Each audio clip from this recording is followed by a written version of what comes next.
osteoporotic patients to treat for your colleague, whether endocrinologist or because they don't treat the things with the hearts. I'm telling you a few of the cases and how it affects our surgeries. So this agenda is the undiagnosed osteoporosis. Mostly the patients come, they never been diagnosed. Many of them, they're taking calcium tablets, maybe calcium carbonate, which is least absorbed, maybe a couple of months, couple of years, nothing more than that. And osteoporosis in osteoarthritis. This is the most dangerous things we should come across. We should deal with that. Then teriparatide, most of us right now, I think we should not think twice to prescribe teriparatide. We'll come across that. Complications. The complications is the outcomes of the total joint replacement, the total joint arthroplasties. Mostly the complications is not because of your surgery. Mostly, I think that is because of the quality of bone, because of the osteoporosis. But many of the times it is not been diagnosed.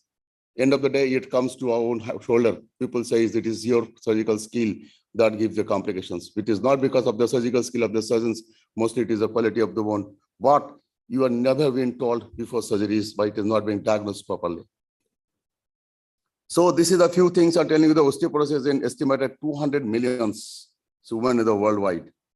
And 1 in every 3 women will come across this osteoporosis. More than 50% will experience these osteoporotic fractures. Lifetime risk is more than a prostate cancer in the male also. Only 1/3 vertebral fractures comes to clinical attentions and undiagnosed in the worldwide problems. This is a really 80% of the high risk additional osteoporotic fractures are never identified and treated. These are the data I'm showing you. These are the things, please think little bit. Enough is there because this is the things we should deal with because this osteoporosis will give our outcomes of the surgeries. This is very important, I think. Then few of the common things is there in osteoarthritis and osteoporosis. One is your stock, with bad habits, like alcohol, smokings, your physical activities, your weights.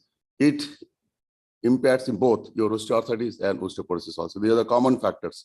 So when the patients are the obese patients, when they are not mobile, not physically active, they should please think twice. This patient should be diagnosed as if for the osteoporosis. Then 79% of the females, 79% of the females are the prevalence of the osteoporosis in osteoarthritis and 21% of the male.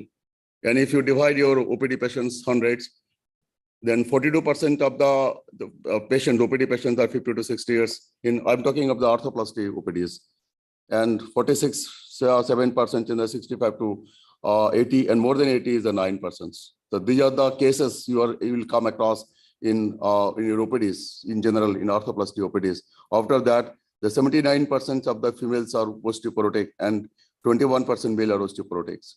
And it has been seen that the more the ages, because 80 years, 75, 70 plus, which are most of them are C-value osteoporotic.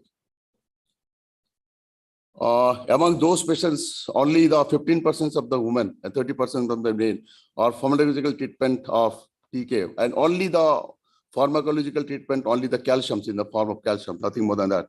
And that is, I think, absolutely insufficient to treat the severe osteoporosis.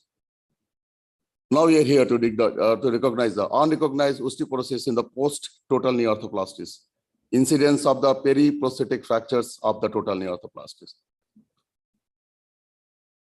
When there is a fracture, then it is difficult to fix also, because bones are so porotic. When you try to fix the bone, try to fix the screws, it easily goes. It happens with me also. When I have osteoporotic fractures, it is very difficult, even if you put whether it is a different type of screws that are available right now, whatsoever screw you are using, it may be fixed, the locking screws, it may be fixed tightly with the plate. And if you feel that my screw is holding good, but I'm giving you that this screw is not holding in the bone, this screw is holding only in the plate. And that is absolutely insufficient and inefficient to fix the fracture in positions. So this is the time you should think for that. So if you are not treating your osteoporosis and going for the surgeries and come across complications, then you have to think about that, because fracture fixations is a big issue in that situations. Emulations are minimum weight bearing. This is other things. Everyone is expected that after TK, after 24 hours, patient will start walking. All of us, many of us, I think right now, we give promise to the patients. After surgeries, next day we'll start walking with support whatsoever. But after surgery, if you say your patient will not walk after 1 month, 1.5 months, then this will be a disaster. Suddenly, it is very difficult to convince the patient and patient attendant why my patient is not working. You, doctor, you told me the day before that my patients will walk after surgeries. And right now you are telling my patient will walk after 1.5 months. And even you do not know after 1.5 months patient will work or not, because patients sometimes are so porotic and you can come across a little bit of complication during the surgeries. Osteoporosis, the increased complication risks in fracture treatments. So this is a very common complication. Many of us has come across this because we hardly discuss our complications. I think many of us should share our complications because it's better to learn our other mistakes also. If you feel that we should learn from our mistakes, our life is very short, time is very short, I think we should learn. So I better to share our own experience to you guys so we can think over, so you can come across such complications while dealing with this severely osteoporotic patients.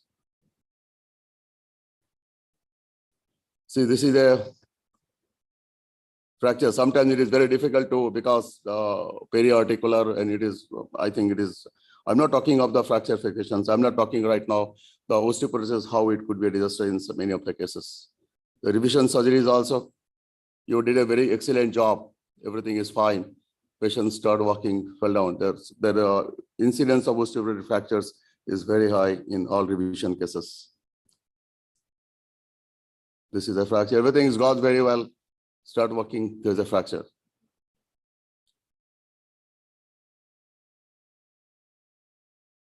Now, these are the things you will come across. This is a very difficult 85 years, 82 years patients. We are revising the failed PFN, proximal femoral fractures. So these are the bone quality is very bad. Though you can prepare for that, you can come across such complications. It's not because of your surgical issues, it's because of this quality of the bone is not holding the fats. This unrecognized osteoporosis, the prevalence of occult osteoporosis in the post-TK, is 36.70% are not being treated. This is the prevalence in the post-TK patients.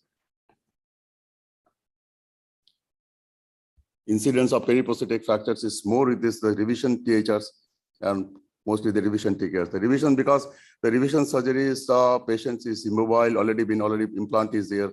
When the peri-implant is there, that reduces the quality of bones, that increases the chance of osteoporosis. So any revision case you are dealing with, so you can come across these problems. Risk factors for the periprosthetic fractures after TK, the females are more prone. Female patients are at increased risk because the age more than 70 years, they are the more prone for these complications of the TK. The revision surgeries are already explained. Female patients more than 70 years are significant risk of the periprosthetic fractures after knee replacement surgeries. The use of adjuvant medical treatment may help to reduce the effects of periprosthetic osteoporosis. We'll come across a treatment for that. Recognitions. Orthos often first see, because when any patient size, they first come to orthopedics. Only prescribing calcium, I think that will be, you are doing not good for the patients. Because only calciums, only the GPs, general practitioner, they can prescribe calciums. You have to do something more other than the prescribing calciums. All heart risk patients have their follow-ups, and you have to develop a systems. We are very lucky enough, and there is a prospective multi-center study, the prevalence of osteoporosis in Indian patients undergoing elective arthroplasty and spinal procedures. Dr. Dilip Dave was one of the investigators in that study, and we have done the 11 centers all over India. And it is a beautiful study, I suppose. And we are trying our best. Recently also, we made Dr. Dave and rest of the investigators, how we can communicate this study to all of you guys. I think we feel that this is a good platform where we can see at least teach a couple of guys. So this osteoporosis is issues that you can touch, you should touch. So already we presented this paper on the 41st SICOT Orthopedic World Congress. We presented this, and we already sent for the publications in a couple of national and international journals. Hope they will accept us. And it is we're really thankful to Dr. Dave also, because he was very actively involved in that study. And the study was really good. We'll not give the detail of the study, but We just let you know the crux of the study, what is the result and outcome of the study. The study objective of the study was in arthroplasty, the bone implant interface needs to endure the high shear stress of physiological loading. Poor quality of peri-implant bone may jeopardize the initial stability and cementless stems, and also the long-term success of osteo integrations of worsening the post-surgical outcomes. Therefore, the study was conducted to determine the preoperative prevalence of osteoporosis and osteopenia in Indian patients undergoing elective arthroplasty and spinal procedures. And say, this is the when patients come for the TK or THR. Many of you, I suppose you are operating spine also. Because right now, many of the orthopedic surgeons, they are operating spine and they are accepted, they're very good spine surgeons. So I think it will be good for all of you. So these are spine patients when they come for you for treatment and see the incidence of the osteoporosis. 39% patients are osteoporosis. 39 is a very good number, and 24% only normal. So this is the time I think we should think of it. And then spine patients 65 are osteoporotic. This is the study, this is the outcome of the study, what we have done. Assessment of the 10 years fracture risks, 20% of the patients had moderate to high fracture risks. Conclusions from the Prophecy study, sizable proportions of patients undergoing joint arthroplasty and spinal procedures in India have osteoporosis and osteopenia. Adverse post-operative outcomes and high-risk subsequent fractures can seriously compromise mobility and lead to the high mortality rates. This is implications for the orthopedic surgeries in view of detrimental impact of osteoporosis on recovery of post-surgical outcomes. It becomes imperative to encourage the preoperative screening and conduct a thorough bone health evaluations in all patients undergoing joint arthroplasty and spinal procedures. This is very simple. Go for a DEXA scan. Most of the hospitals right now have these facilities. Sujoy, speak up because the time is. These are the different types of treatment. There are basically two types of treatment. One is the bone formations. One is reduce the bone destructions modalities. These are you can see. One is the teriparatide. One is another is the denosumab. One is reduce the osteoclast activity. One is increase the osteoblastic activities. So you can say that this is the efficacy of the teriparatide. Teriparatide increases the activity of the osteoblast bone, and see that it increases the bone strength, even in the spines, more in the spines and around the other parts of these osteoporotic fractures. Now, I can say if you planned your patients, then you can treat all osteoporotic fractures. Because many of us just delay. You just take the treatment first, then you'll come across after 6 months, 3 months, you will plan for surgeries. But even after 3 months or 6 months, nothing will happen. Your patient will become more osteoporotic. You can plan for fractures. So see the osteoporotic fractures, we treat in the one go. We treat the fractures and we did the joint replacement surgeries also in one go. And we adequately treat the patients with dual therapy. Teriparatide, which increases the osteoblastic activity, and denosumab, which reduces the osteoclastic activity. This is a beautiful dual therapy. You can go ahead with any sort of fractures. It reduces the morbidity. Patient can start walking after 10 days, 15 days, because you're treating both fractures and same things you are going for the joint replacement surgeries. This is an 18 months follow-up. The patient did very well. It is united fracture. Patient is doing same osteoporosis and osteoarthritis. We treat, we address both the issues in one go. So need for this protocol to assess the osteoporosis before arthroplasty surgeries. I hope that these sounds will go outside this room and people will start thinking of this osteoporosis and we better treatment like this. Thank you very much. Okay, thank you. I think quick question to Ankur.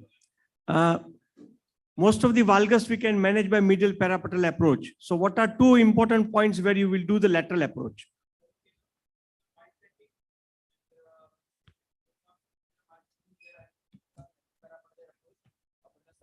Or dislocated.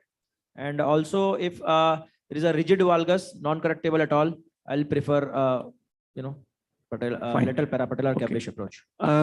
Question to Dr. Yadav. Excellent cases you've shown. So my point is, with such severe deformities, we know that patient needs surgery on both sides. So your protocol, simultaneous, same admission, 5 days, 1 month, 3 months. How do you do? One go. In one go. In one go. Such severe deformities, you operate bilateral simultaneous. Yes. Excellent. Okay. Anytime you have to do the epicondylar osteotomy for the correction of the medial. Till now, no. Till now, no. Okay. One question to Dr. Sujoy. You mentioned about dual therapy. So just quickly, because we are running out of time, just tell about dual therapy. What do you mean by that? So dual therapy is both the bone forming, this is the teriparatide, and reduces the osteoclastic activity, that is the denosumab. So When using the teriparatide, you can use extended maximum up to 2 years. After that, you have to stop it. okay. Then you can go for the denosumab. Denosumab is the every 6 monthly, but you have to use at least for 3 years. Fine. If you are not doing it, but that you have to take care of, you have to take the confidence of the patients. If denosumab is not using for more than 3 years, then it does more harm than good. Because denosumab reduces the osteoclastic activity. And one last question to you. If you find osteoporotic patient preoperatively with BMD, with X-rays, before you do the surgery, would you wait and give the treatment and do the surgery, or you will do the surgery and give treatment afterwards? No, I'll go for Quickly. the surgery first. Yeah. I'll start immediately the treatment. As soon as I diagnose the patients, I'll start treatment. Okay, Sure. thank you. Thank you all the speakers. Excellent session. Thank you. Thank you. Thank you, speakers. Thank you, moderators. May I now request once again Dr. Sujoy Bhattacharjee to do his live in box, the recorded surgery, knee replacement surgery with QV's joint, and also request the moderators for the same to come and be on the dais, Dr. Sanjay Lunde and Dr. Pramod Bor, please.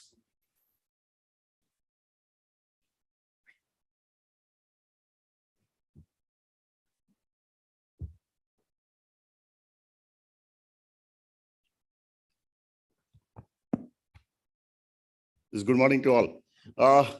This is a CRNE, because many of us may think that the CRNE is difficult doing this robotic surgeries. But I'm telling you, I'll show you. This is a QB's robot. This is a.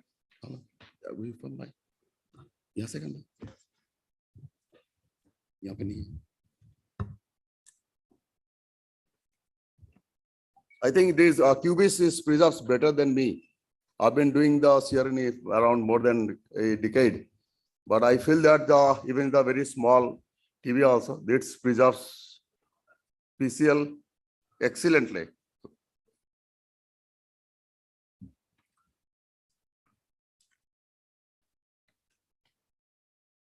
So I'll show you operating a varus knee.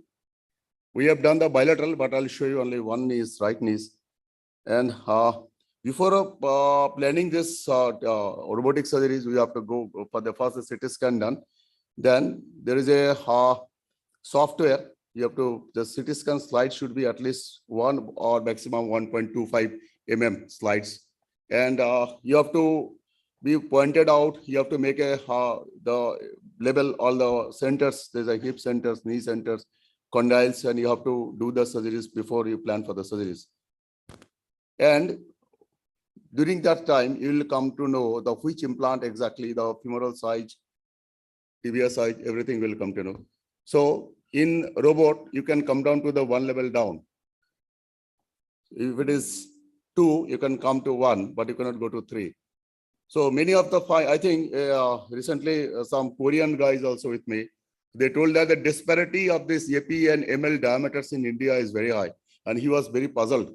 He was with me for 2 days. So he has seen a couple of cases operating with me. So he was very puzzled. He tell that it is more in this part of the world. It is not like that the Korea. It is more here. So APML diameters variations is very over here. So many of the times when you are confused, many of the time robot also confused. So which implant is better? So always you should go 1 up, because you can come down to the 1 down. But if you take the 1 down, you cannot go up. Yeah. So this is a, I think you should see. Varus knee. Patient is Shilchand Garg. He's having the varus knee. You're operating both sides. Right now, I'll show you in the right knee. And these are this is the femur marker. This one is the tibia marker. And we have the robot markers. 3 markers are there. It already, the robot and these are cameras is already calibrated. Now we'll be calibrating this with the OTS with the rest of the systems. We'll be calibrating after giving the insertions. So we'll start with the right knee and right now making the incisions. Then we'll go accordingly and I will explain. We haven't put it only that, so it will be that bleeding will be there, but we have been.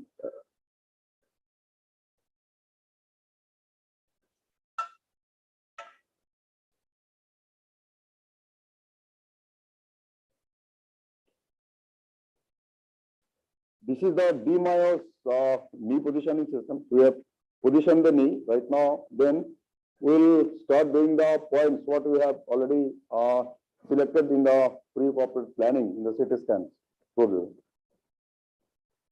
We'll start doing it. We'll start doing the first femur first.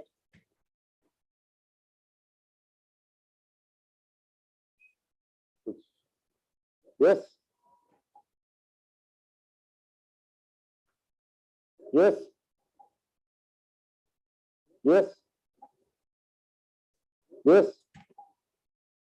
Yes. Yes. Yes. The 5.8 initial RMSE root mean square error. Now we'll go for the detail of that individual the condyles and I'll show you the rest of the things. So start with the middle condyle first.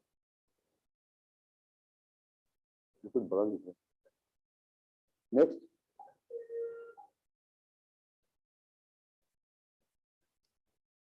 Yes. Yes.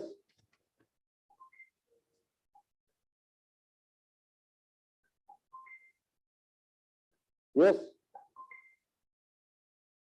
Yes. Yes. Yes.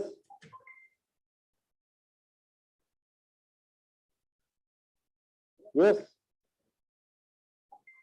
नहीं कुछ इसको clean कर दो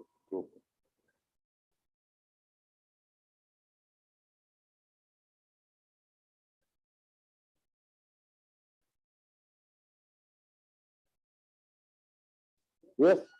Yes. Yes. Yes.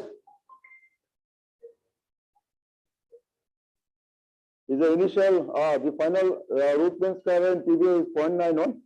We'll accept it. This is a good one. If it is a less than 1, is better. Yes. You are confirming this is the lateral condyle of the tibia.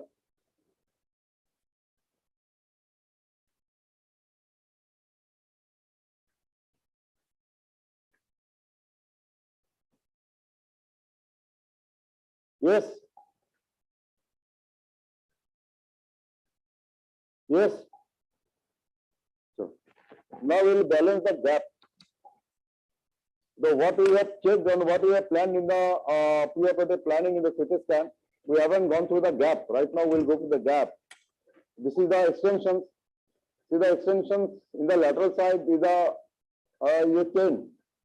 Gap is 10. And the medial side is 0. Because it's a varus knee, we not because we can balance it because I am operating with the gap balancing technique. And the flexion is 9. So now the technique is how to balance it. Then we can do one thing. We'll do the we can reduce the cut. Distal cut. We'll go for the femur shape. Femur shape is a 1 mm down. Is a check.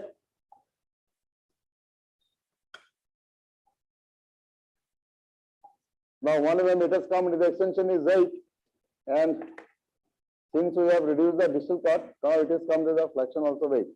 It is a good one because since we are operating with the shear knee and want to keep the joint a bit tight, and 8 and 8 is good enough because we will go for the balancing. The medial side is the flexion is 5 and extension 2. Since we are operating with the gap balancing, we can do it in the we can release the middle side and we can balance the middle side of the joints. So if it is 8 and 8 in the lateral side, we'll go at this. We're quite happy. And here we are cutting the extension lateral side is the Extension is gap is 8 and flexion gap is 8, and here femur cut, the middle side distal femur is 5.1 and lateral side is 7.4. Posterior middle side is 8.7 and lateral side is 8.8. Tibia we are cutting 0.8 on the middle side and 4 is good enough. Okay, then we'll go ahead with this.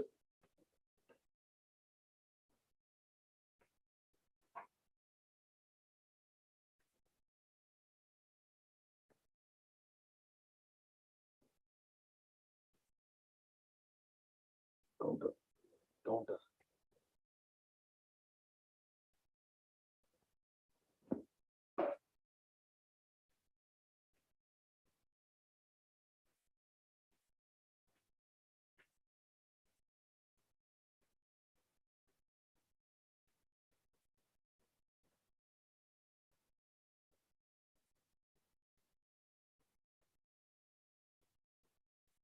This pin needs to fix the robotic arm.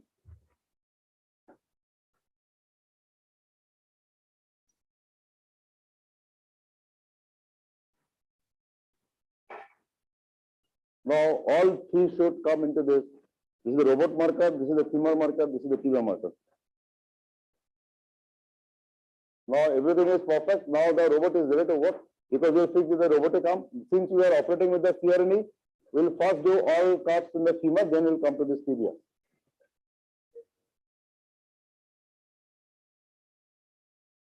Yes.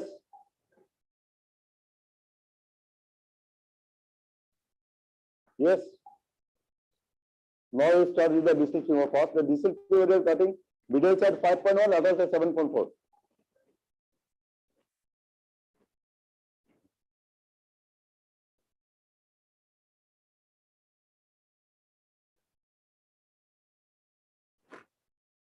Funny.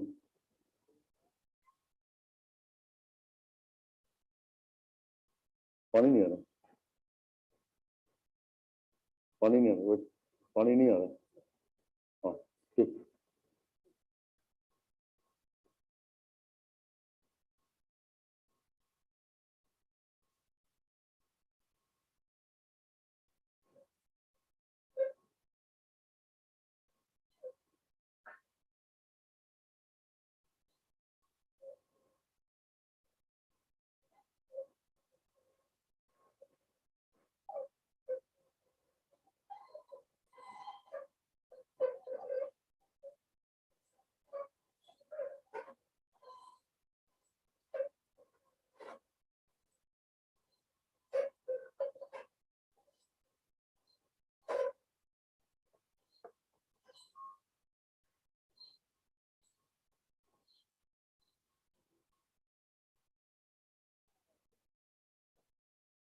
तो सब नहीं मत जाना दूध करेगा तू उसको दे दे तू उसको दे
It's gone very well. There is no notching.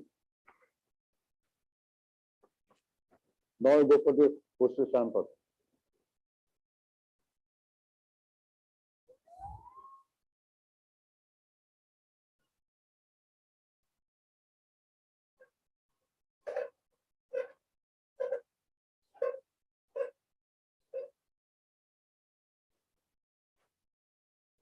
होगा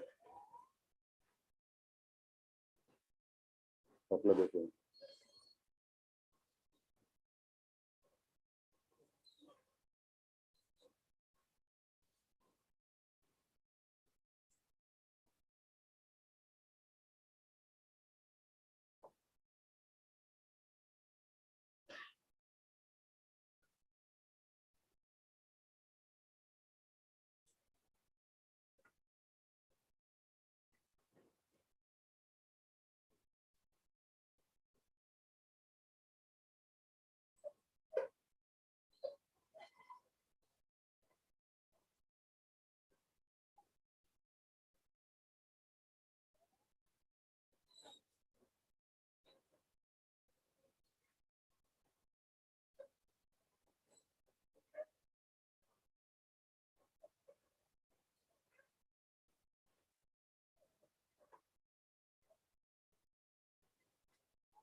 He's taking the attacks.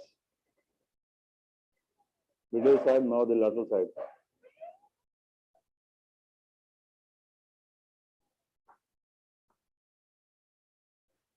Now, these are all the femoral cut is finished right now. You take only the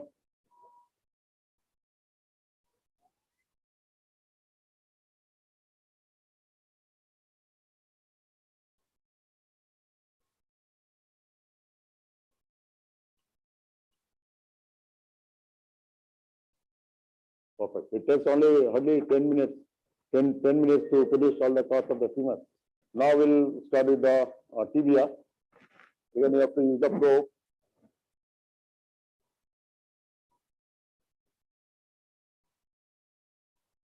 Yes. Now I will take the tibia cut. Tibia, the middle side is 0.8 proximal and the lateral side is 4.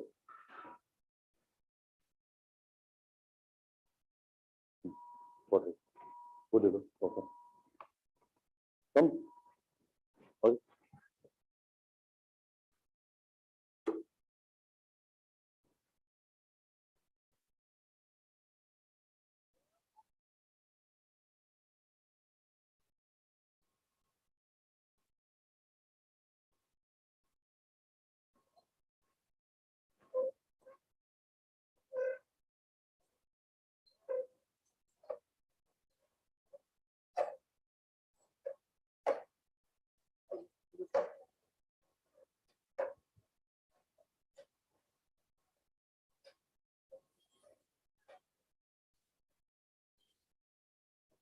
Yeah, I told you.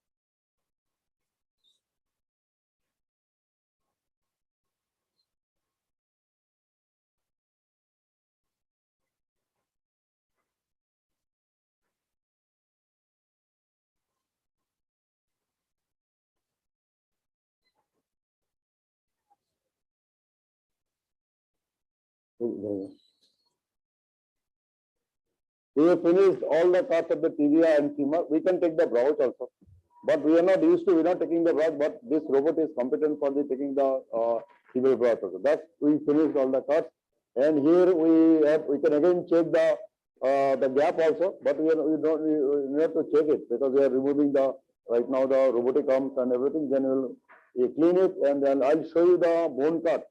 Here the part of the margin of the bones is remain there, just to save the soft tissues. Hold on.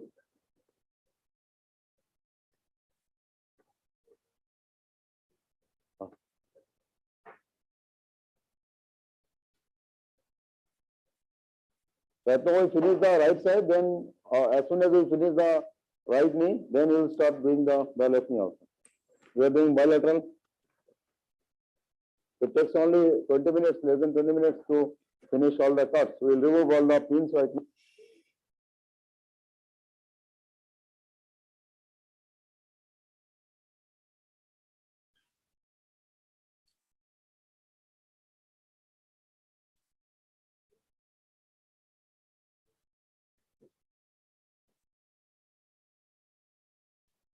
See, you can see the full bulk of this PCL. This is beautifully shaped by the PCL because we are operating the CRNE, the active robot. We have seen all the steps, and it shapes the PCL in total. It little bit of it can shape. It left little bit of bone islands just in front of this PCL, and it is a full bulk of this PCL. Even in the manual also sometimes there is little bit of damage in the small tibia. Sometimes it damages little bit, but that is the beauty of this active robot. It never touches even in the small tibia. This tibia will get at least free. Even with the size 1 tibia we have operated in that process we have seen, it shapes the full strain, full bulk of this tibia, never touches any fiber of this PCL. So that's why it is very safe to operate the active robot. We can easily operate. It takes only a couple of minutes, 20 minutes, and whole surgery it takes around 35 to 40 minutes to close down the one knee with the shear surgeries. And see the beautiful, this tag holes are there, everything is gone well. Okay, thank you very much.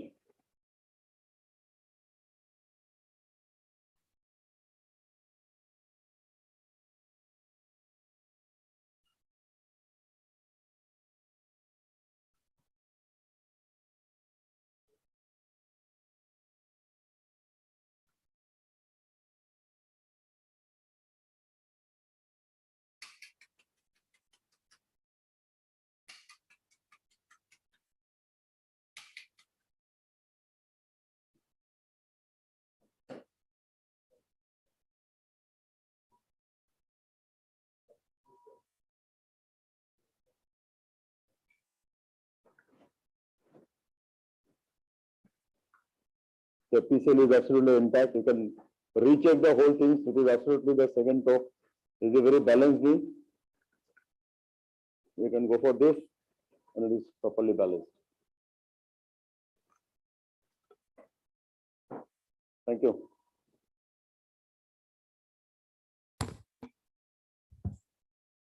Anything you want to ask me? Dr. Bhattacharyya, fantastic demonstration of CR needs. For us and for the audience, I would like to ask certain questions. I saw you had put the shank pins before opening the knee.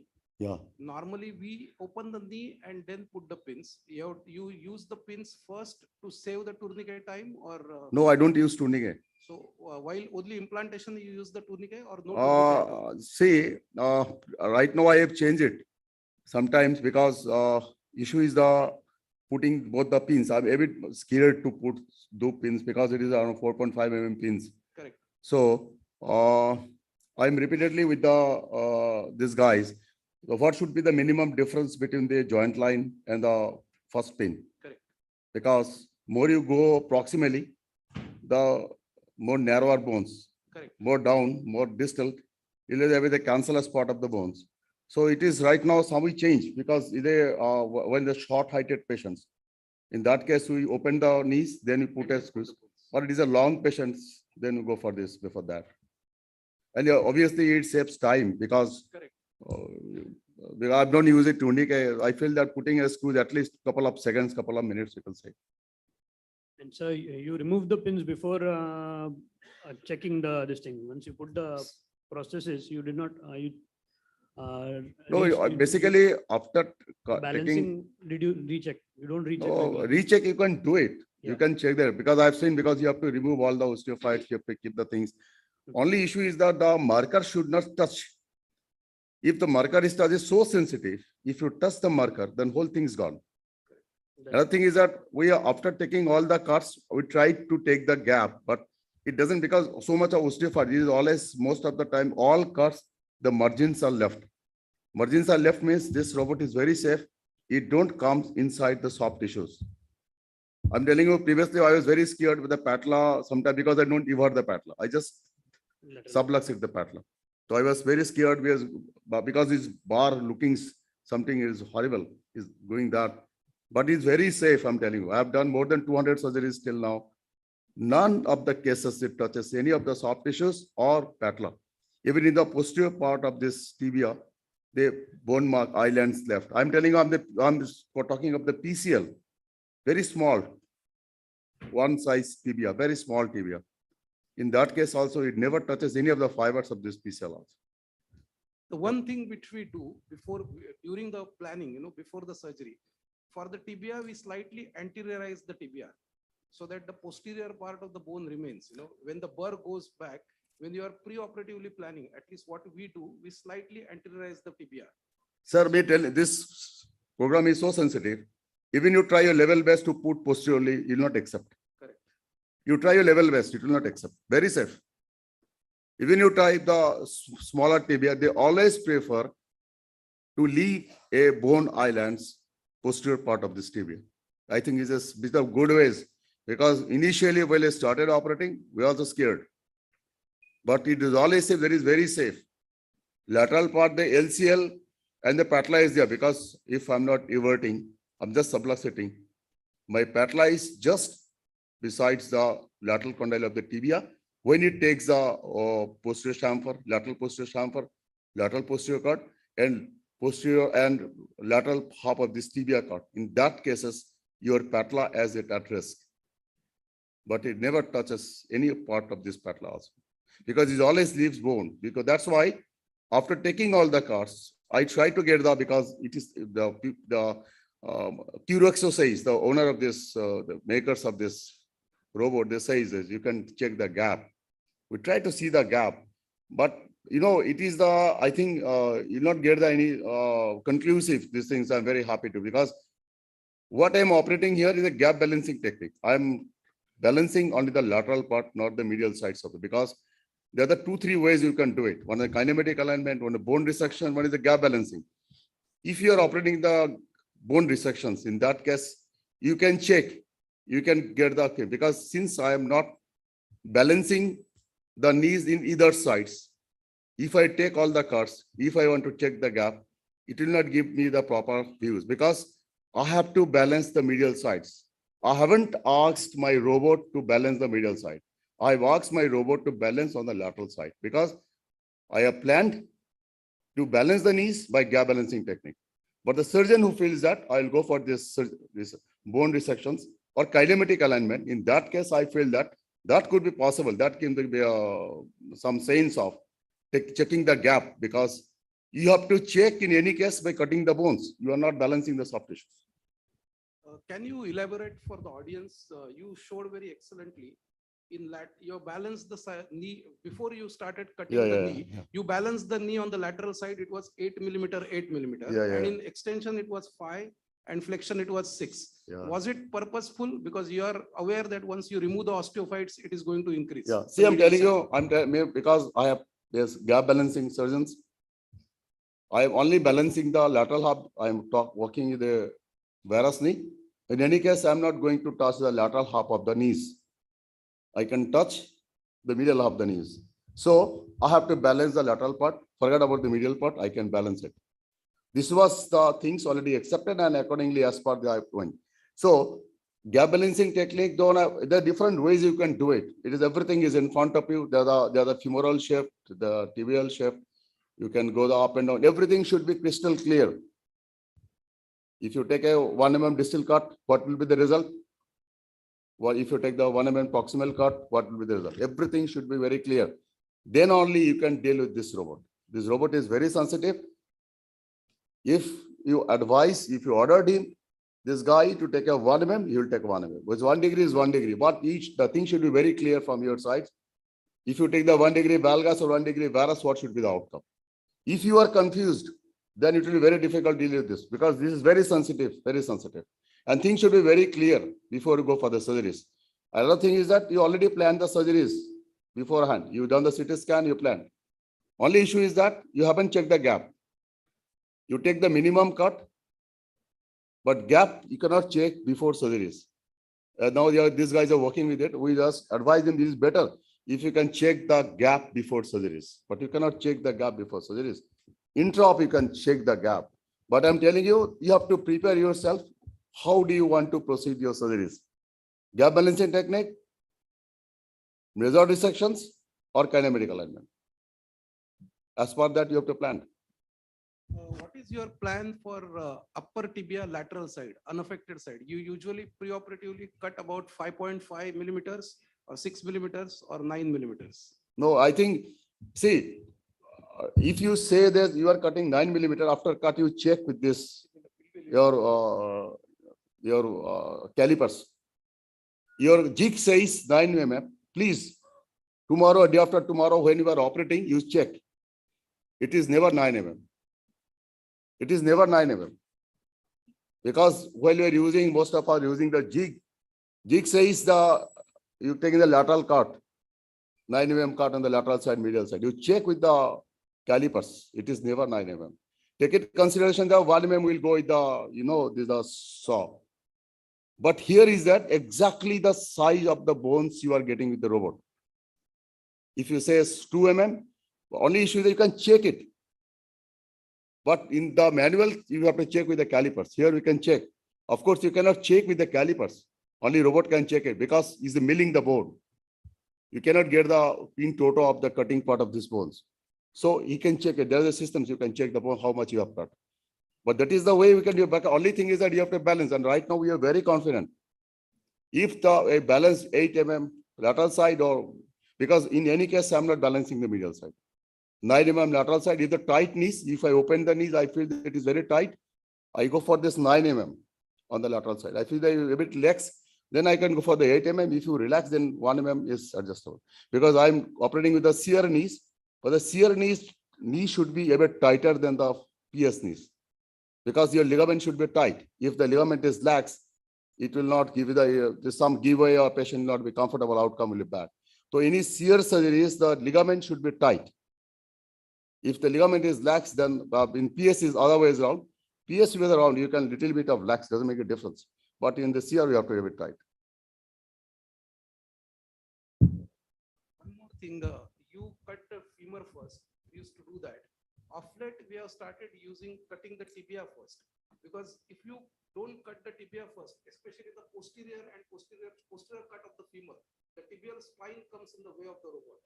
So to cut the tibia first, that probably difficulty is eliminated. You can do anything. So whenever you check the gap, you can start with the distal femur first, then you come to this tibia. You got the tibia, then go the femur. Otherwise, you can do it. As per your comfort level, because I never come across this.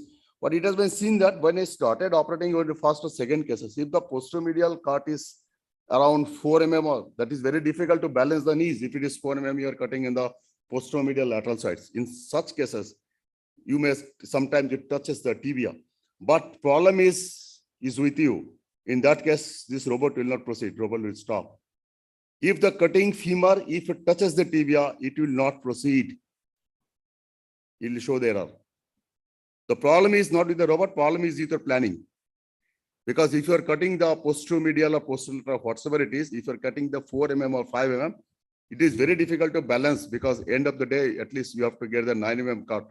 Because the femur implant, the posterior part of the implant, it is a 9 mm independent of the make of the implant. It is 9 mm. So it is 4 mm or 5 mm. Some issues may be there in the planning. I'm telling you what exactly you plan, it will execute. Don't take it in mind that chalega. That will not happen. This machine will not, chalega will not do. Everything you have to plan properly. Is a beautiful. If anything happens wrong with you, it will stop. It will not go ahead. Very safety. The 3 safety measures are there. Dr. Sanjay told me if it can touch, if it touches the tibia, it will stop. It will not proceed. Good subvastus approach. I'm getting the tri-vector approach. I'm used to subvastus try because tri-vector. The question is, Dr. Sujoy, Yes. here. Yeah. Suppose there is a defect in the tibia, medial condyle defect, and we need to graft it. And the robot is milling the bone.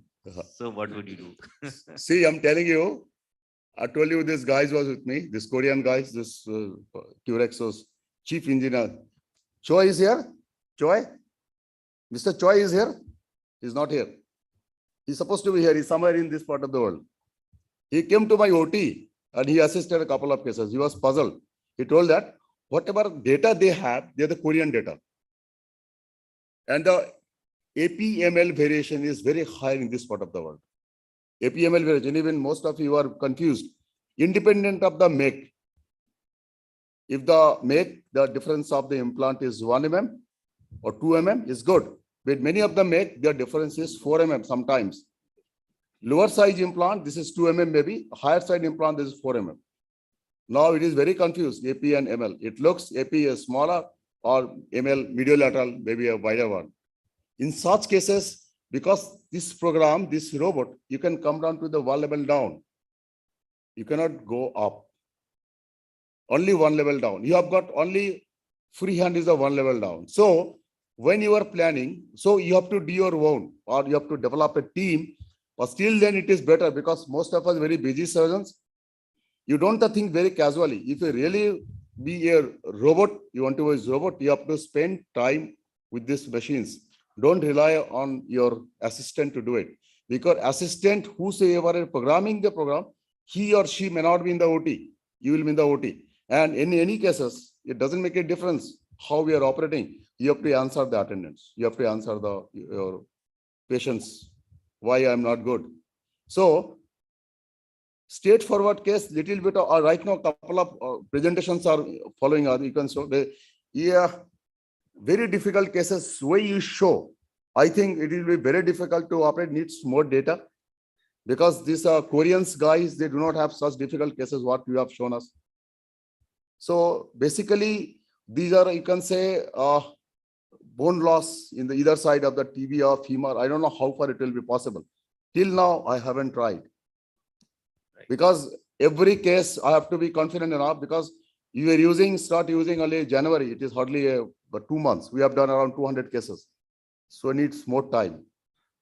Needs more time. Sir, I'm telling you, everything depends on the balancing the gap.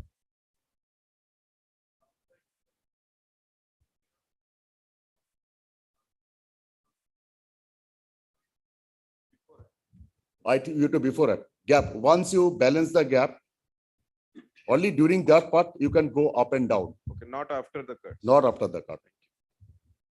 Only the gap balancing time you have to balance. See, once you balance the gap, then you give it to robot. Now he will do it. You have to balance the gap. During the balancing the gap, you have to another things you have to take care of the whether it is a notching or not. That is another important thing. Everything it will show it is notching. If you can put the implant, femoral implant, 1 mm down, 2 mm down, 1 mm up, 2 mm up. If you want to release your flexion gap, then you can up is up, no issues, no problem, because it's going up. But you are coming down to reduce the flexion gap. In such cases, there may be notching. That have to be taken care of. He will either hints. In that case, you can show you remove the implant. Only the bone model you can see whether it is notching or not. You can make it out. But everything will be done in the gap balancing. Once you balance the things and give it to this guy, then nothing left. You have to wait for the complications.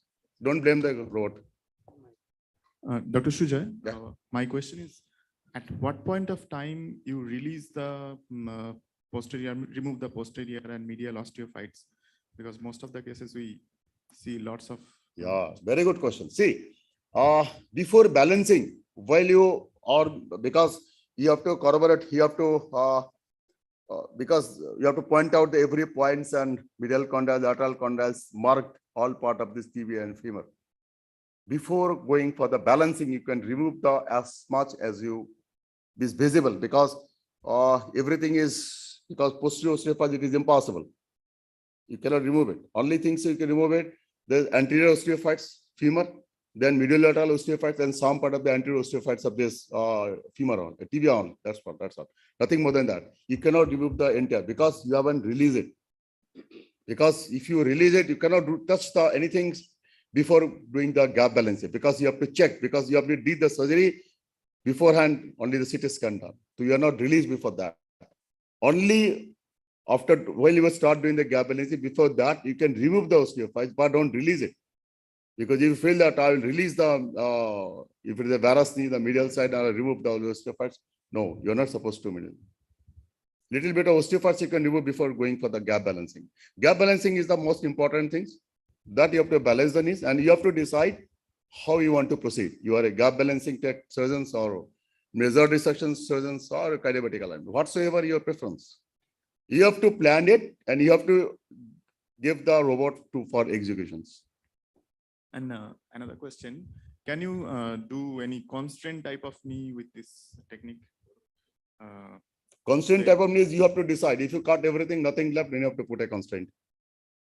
You will not cut anything. Robot will not touch any of the your medial or lateral collaterals. It will never touch. I am operating shear. It will never touch. Only you can damage. Thank you. And another thing is that if your planning is bad planning, I'm telling you, that's why if you want to be robotic surgeons, you have to spend time with your planning. Planning is very important. Another thing is that you have to stand over there. It is not like that the robot is operating and you are operating another case. Because see, you have to see, sometimes it happens because it's a machine. It's a machine. You have to be there. We are so busy, your junior is dealing with this because I'm operating side with another case, and people say, this guys, the marketing guys, they will come here and tell you the busy surgeons. Nothing to be worried, sir. You will give it to robot will do, and your junior will take care of, and you will side by OT, you can do another cases. Never do it. You will in big issues, big problem. Because every cut you have to take into consideration. See, when it approaches, you see, before that it comes like this. So, you know, because I'm the operating shear, I need to have a more slope. In the PS, you can go for the 5 degree slope, but in the shear, at least 7 degree natural slope. It is always 7 or more than that. Sometimes we keep 9 slope. Another thing is how much it is cutting, whether it is reverse slope or the proper slope. So you have to be there. Sometimes, see, you have to take care of, because it never, because see, you should, I think, better to be stand over there. It takes only 30 minutes, 20 minutes take all the cuts. If everything is done, 20 minutes, 15 to 20 minutes, it finishes all the cuts. But you should be there. It means anything you can feel the something happening wrong. How it happens? Because if a junior touches the marker, these markers are very sensitive. The 3 markers are there. One is a tibia, one is a femur, another is the robot markers. Any one touches the markers, it is so sensitive, it will go the erratic wise, it will move the erratic wise. It's happened with me. And at that time, no one will say, yes, I have touches this, because so many people are there, so many movements are there. You can see that somebody is putting this, because this water bubbles, it should not come to this, the markers, because in that case, they show the error. It will not come in. See, it will be clean. That's why I put this, some barriers. These water bubbles should not go. So you should be careful that nobody can touch us. Once it is touches, then it will be behave in erratic ways. So you do not know if you are not in the OT, that particular OT, your assistant. See, it is the India or any part of the world I have seen the chief surgeons, as long as they are in this part of the field, everyone is very perfect. As when the chief surgeon goes, you see, and you just follow it from the outside. The things is a bit changes. Thank you, Dr. Sujay. Thank you very much. Thank you for the excellent presentation.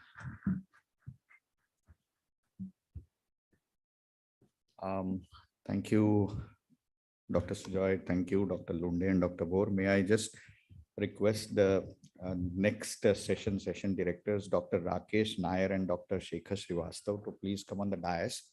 And as they come in, may I request the first speaker of this session, Active Robotics in Real Intelligence, and Dr. Akhil Arora to come and share his thoughts.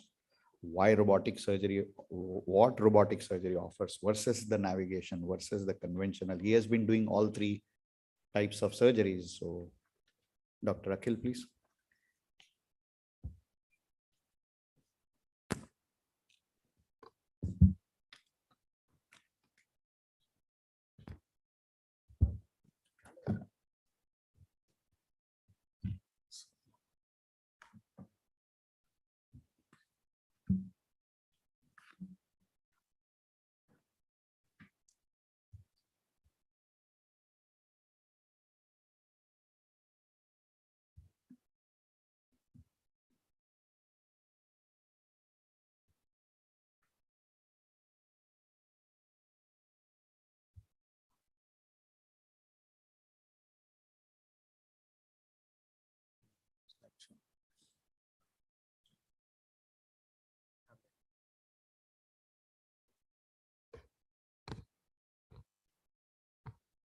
Good morning, one and all. I am Dr. Akhil Arora, robotic knee surgeon from Indore. So today I'll be talking about mainly robotic knee replacement.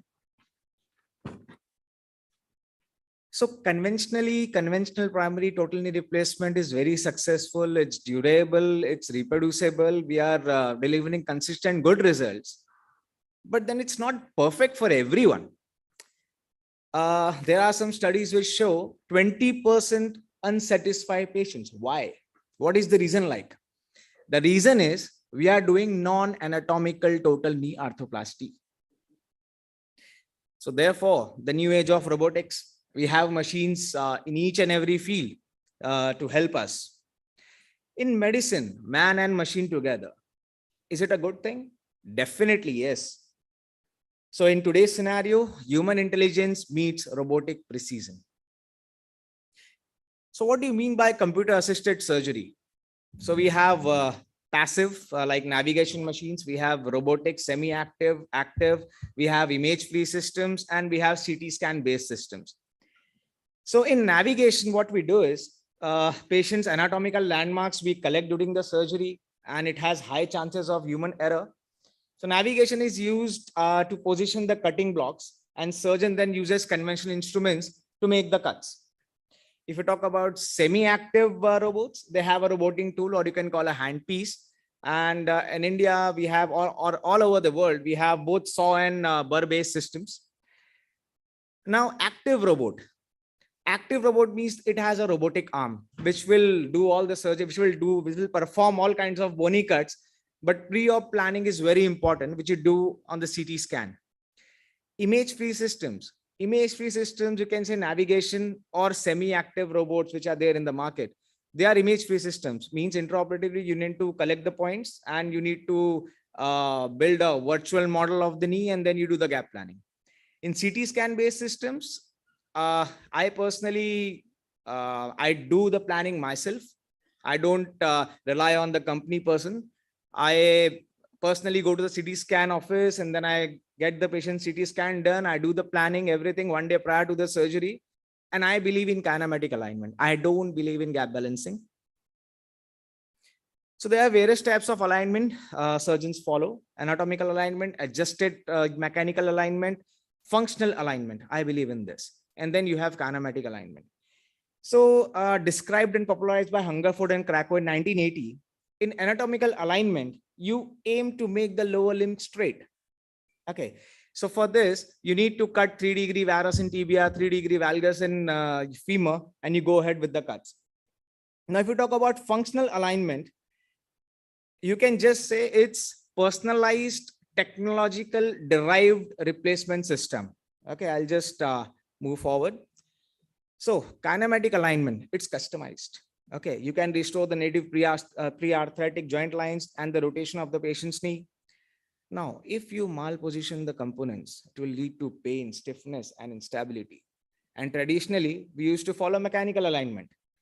The goal is just straight leg. So what about the individual anatomy of the patient? Every knee is different. Every patient is different. Now, in this X-ray, you can see the patient has arthritis present to an equal degree on both knees. The cut in yellow is typically of kinematic alignment, which mimics the tibial joint line angle. And you can see the mechanical aligned. Again, mechanical alignment and kinematic alignment. So the angle of joint is very different in mechanical alignment. So kinematic aligned total knee arthroplasty restores a natural joint line, which aligns the component parallel to the kinematic axis. Whereas in mechanical alignment, it just goes haywire.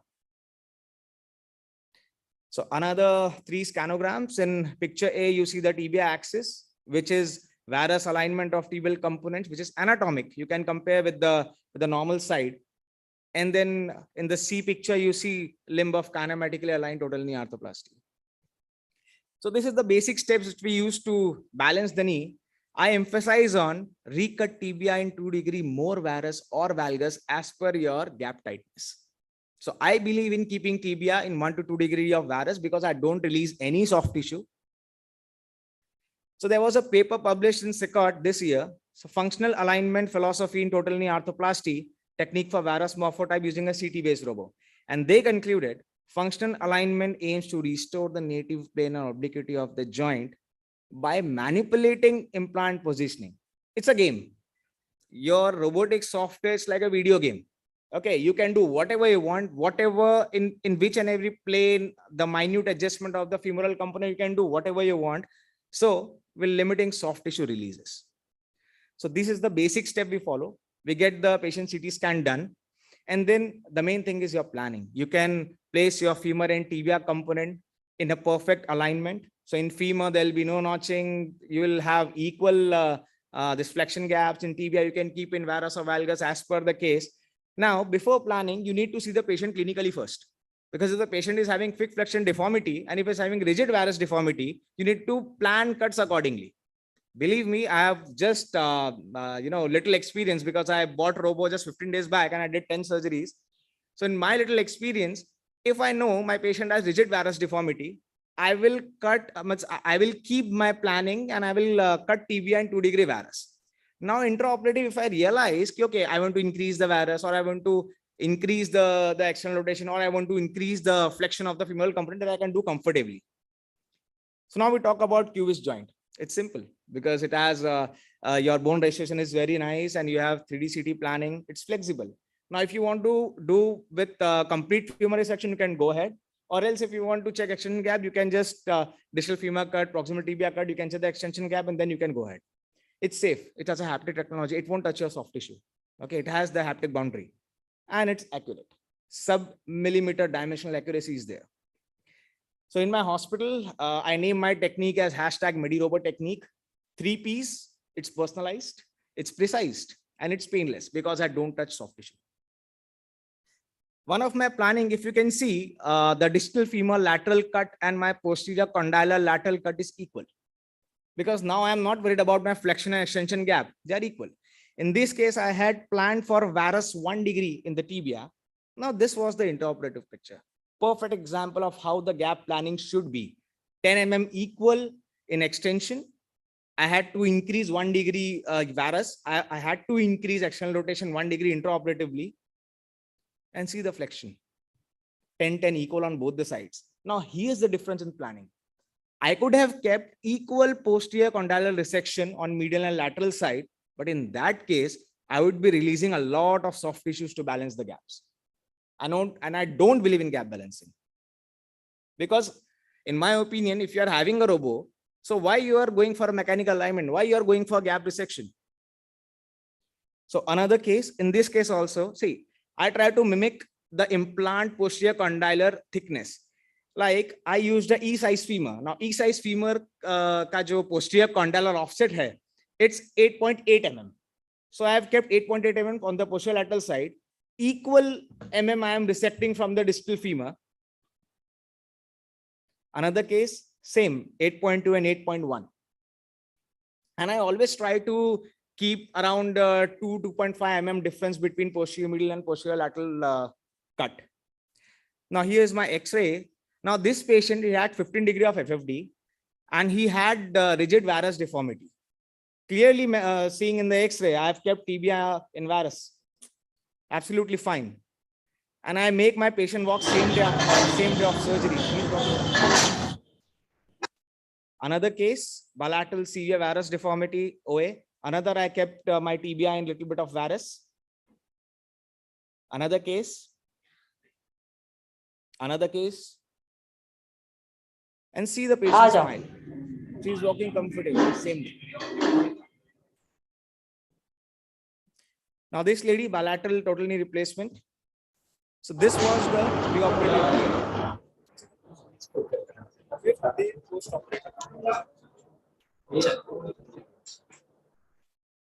Another case, same day walking.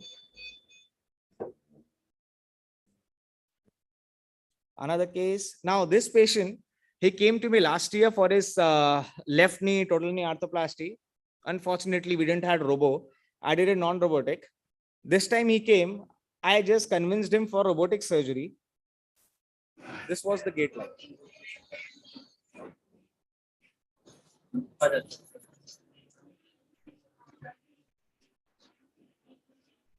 the right side is robotic knee surgery.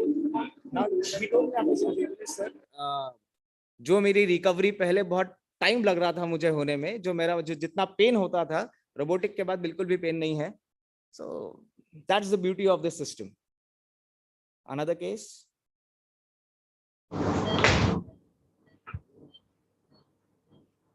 Some reference to my case. Now, some surgeons will think, okay, you are keeping tibia in varus. So does varus alignment adversely affect implant survival? No, not at all. See, there's a limit. You cannot go beyond 3 degrees of varus or valgus in tibia, and your overall limb alignment should not be more than 6 degrees of varus. Now, I went to Dr. Guruva Reddy in Hyderabad. So he was doing a case. He has Mako with him. So the preoperative varus was 15 degree, and same concept. He believes in functional alignment. So he kept the final varus was 6 degrees. I asked him.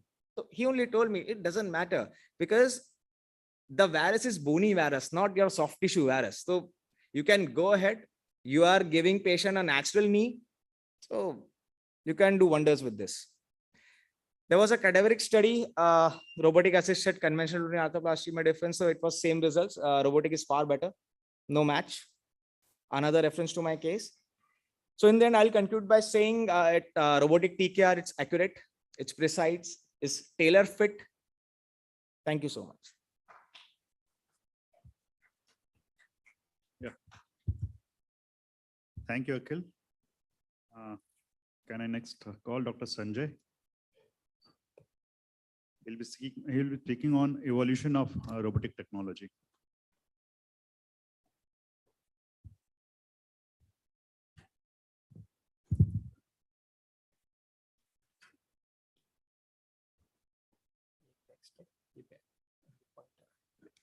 This is next, no? Yes. This is there, and this is for the next. No? Good morning, everybody. I think my predecessor has done my job very easy.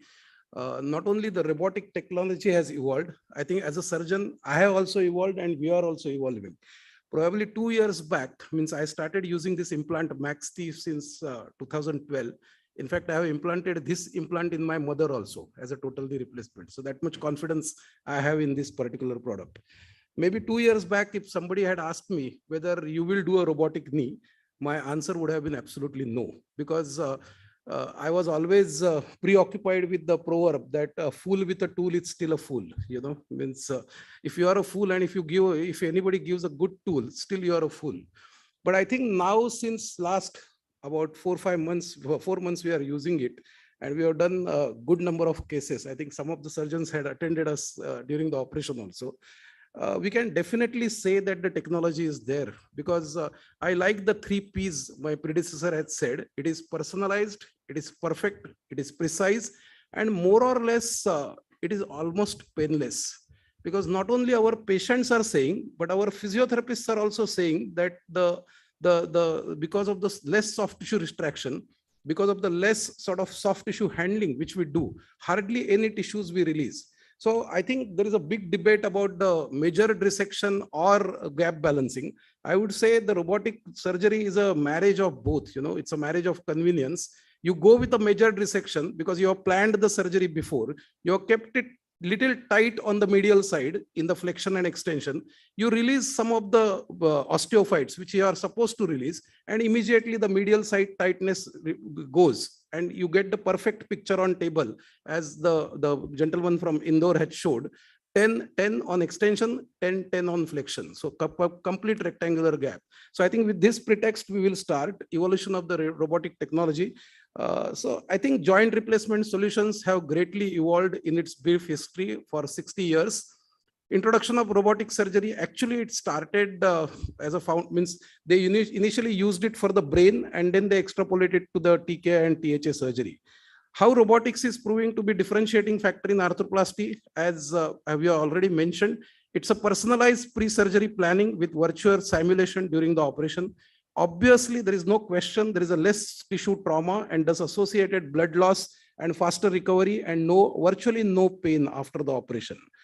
Obviously, there is an optimal surgical outcome with precise and accurate alignment, whether you prefer kinematic alignment or mechanical axis alignment. there is very less human intervention. As Dr. Sujay was saying, all of us know that it can go 1 millimeter up, down, or maybe 1 millimeter here and there. But robot, there is nothing. If you give a program that he has to cut 8.2, it will cut 8.2 in the posterolateral or the distal femur side. So how it evolved, I think all of us, we were doing conventional knees, not that we gave very bad results to our patient. By and large, about 90-95% of our patients were very happy. But I think still, I would not say the figure up to 20%, but I think still 5 to 7% of our patients were not that very happy. Means they had gone to about 85% or 90%, but they have not achieved a forgotten knee status at the end of 1 year, what which usually we would like to have. So then came the navigation. The computer-assisted surgery was the first introduced for better visualization and accuracy during the operation. Some of the early adapters like Dr. Jangid and other people were there, and they really popularized it. And robotic surgery is a natural evolution or a natural step forward or a natural corollary to the navigation, because it's the most advanced technology for the joint replacement. It was introduced somewhere in 2005 with various companies at various continents. So history of navigation, I think all of us know, computer-assisted surgery is an innovative technology that enhances the surgical guidance. It has been there since 90s. CAS was initially developed especially for the brain tumors, because you have that stereotaxis and you need to have 3 axes for the localization of the brain tumor and precisely how to go there and remove it. So advancement in the imaging modalities like digital X-rays, CT, MRI, basically made CAS to allow the surgeons to visualize more accurately before the operation and intraoperatively to monitor a real-time image better than the anatomy. So CAS may provide real-time operative views of the surgical instruments also. Certain technologies are there where you can see your instruments as well, and their relative positioning with respect to the human anatomy and previously existing implants. So computer-assisted surgeries, again, I think they have almost all the advantages of a robotic surgery, but still you have to cut the bone, especially when it comes to the arthroplasty. It increases the accuracy, it reduces the iatrogenic damage because soft tissues are protected, as Dr. Sujay had demonstrated during his operation. It's minimally invasive, means if you actually combine a subvastus approach, which one of my colleagues regularly does, and I have already now shifted to that, and combine it with the robotic technology, believe me, the postoperative patients are very happy and their recovery is very fast. So we will need to really study and have a research at the end of 3 months, at the end of 6 months, at the end of 1 year, what are their pain scores and what are their forgotten knee status, so robotic versus conventional. Obviously, it cuts down your surgical time. Again, this is a paradoxical statement. When I started robotic, I thought I am going to take longer time, but in fact, nowadays we are taking lesser time, because the robot cuts everything within 10-15 minutes. You hardly have to remove any soft tissues. The only thing which is left is you have to put the implant. I am sure, I think in another 5 years time, the robot will also put the implant and we will be redundant, we will be probably redundant for that particular step as well. And early post-operative rehabilitation. So these are, again, like robotic system, CAS systems were passive systems, semi-active systems, and active systems. Passive system is navigation is the primary mode of passive system, which may be CT-based, imageless, or fluoroscopic. Optical 3D position of sensors were there. You must have seen all those, receiving sensors in the computer-assisted surgeries. Semi-active systems, they did perform some actions like moving a drill guide or sleeve and cutting jig, but no direct surgical procedure. So one of the things which Acrobat, it allows the surgeon to control a drill bit using a robotic arm in the real time. So still semi-active systems, we were using a burr or we were using a saw, especially the systems like Mako, which we will see further. Navigation in surgery, again, I think it's a no-brainer. Precise, it gives a precise sort of measurement. It gives the precise depth and accuracy to your surgery. So basically, robot has come as a precursor, as a natural evolution of navigation. So very quickly, we go to the robot. Certain technologies, as a orthopedic surgeon or as a biology graduate, this is all Greek and Latin to us, but certain things we need to know. There are certain cameras which are called as stereoscopic cameras. Basically, those white balls, the shining balls which are there, those stereoscopic cameras, they catch the emitting infrared light, which can determine the 3D position of a prominent structures like femur, tibia, whatever you're operating. In the case of hip, it's acetabulum and the femoral head. And those sort of infrared lights are reflected from these white balls, which you have seen during the operation. So this is like a global positioning satellite technology, but here only anatomical landmarks are there. In GPS, stationary landmarks are there, like our buildings, roads, and everything.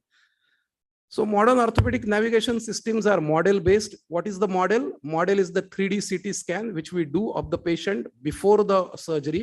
We have already planned and operated the patients before we have entered the surgical theater. That is the beauty of this particular system. You're already operated. You know what is the alignment. You know what is the implant. You know which cut you are going to do, which slope is there, what flexion extension the femur is there. So no need for additional radiation during the intraoperative X-rays or guesswork. And as you can say, the model-based, in the image-based, since you have a CT, you have a CT scan, you have planned it inside, and inside the OT, what you are doing, you are just confirming the points on the femur and tibia, as you saw Dr. Sujay doing during the operation. Make sure that the root mean square error is less than 1, so that whatever points you take during the operation, they match with the CT scan points, so that you are perfect. And then you attach the robot to the patient, and he will do the job, what you have given the job, what you have predetermined, and what he is supposed to do. So that means it's absolutely a perfect system. But your mapping should be correct and your preoperative planning should be correct. Means, again, I'm sure all the orthopedic surgeons must have heard this, again, a very popular term, garbage in, garbage out, which is actually correct in computer navigation as well as in robot. If you plan very poorly, if you put a garbage in, you will get a garbage out. So I think I cannot agree but more with Dr. Sujay that you need to spend more time with the preoperative planning. Currently, I think arthroplasty indications are there.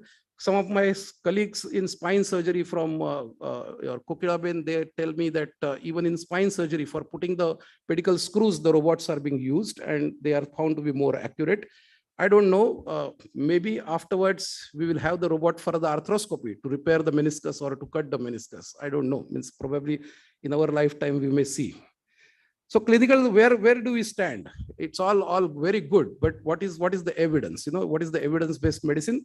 Clinical and radiological outcomes in robotic assisted total knee replacement surgery, a systematic review and meta-analysis, and see the conclusion. The robotic assisted total knee arthroplasty results in more accurate post-operative alignment and prosthesis.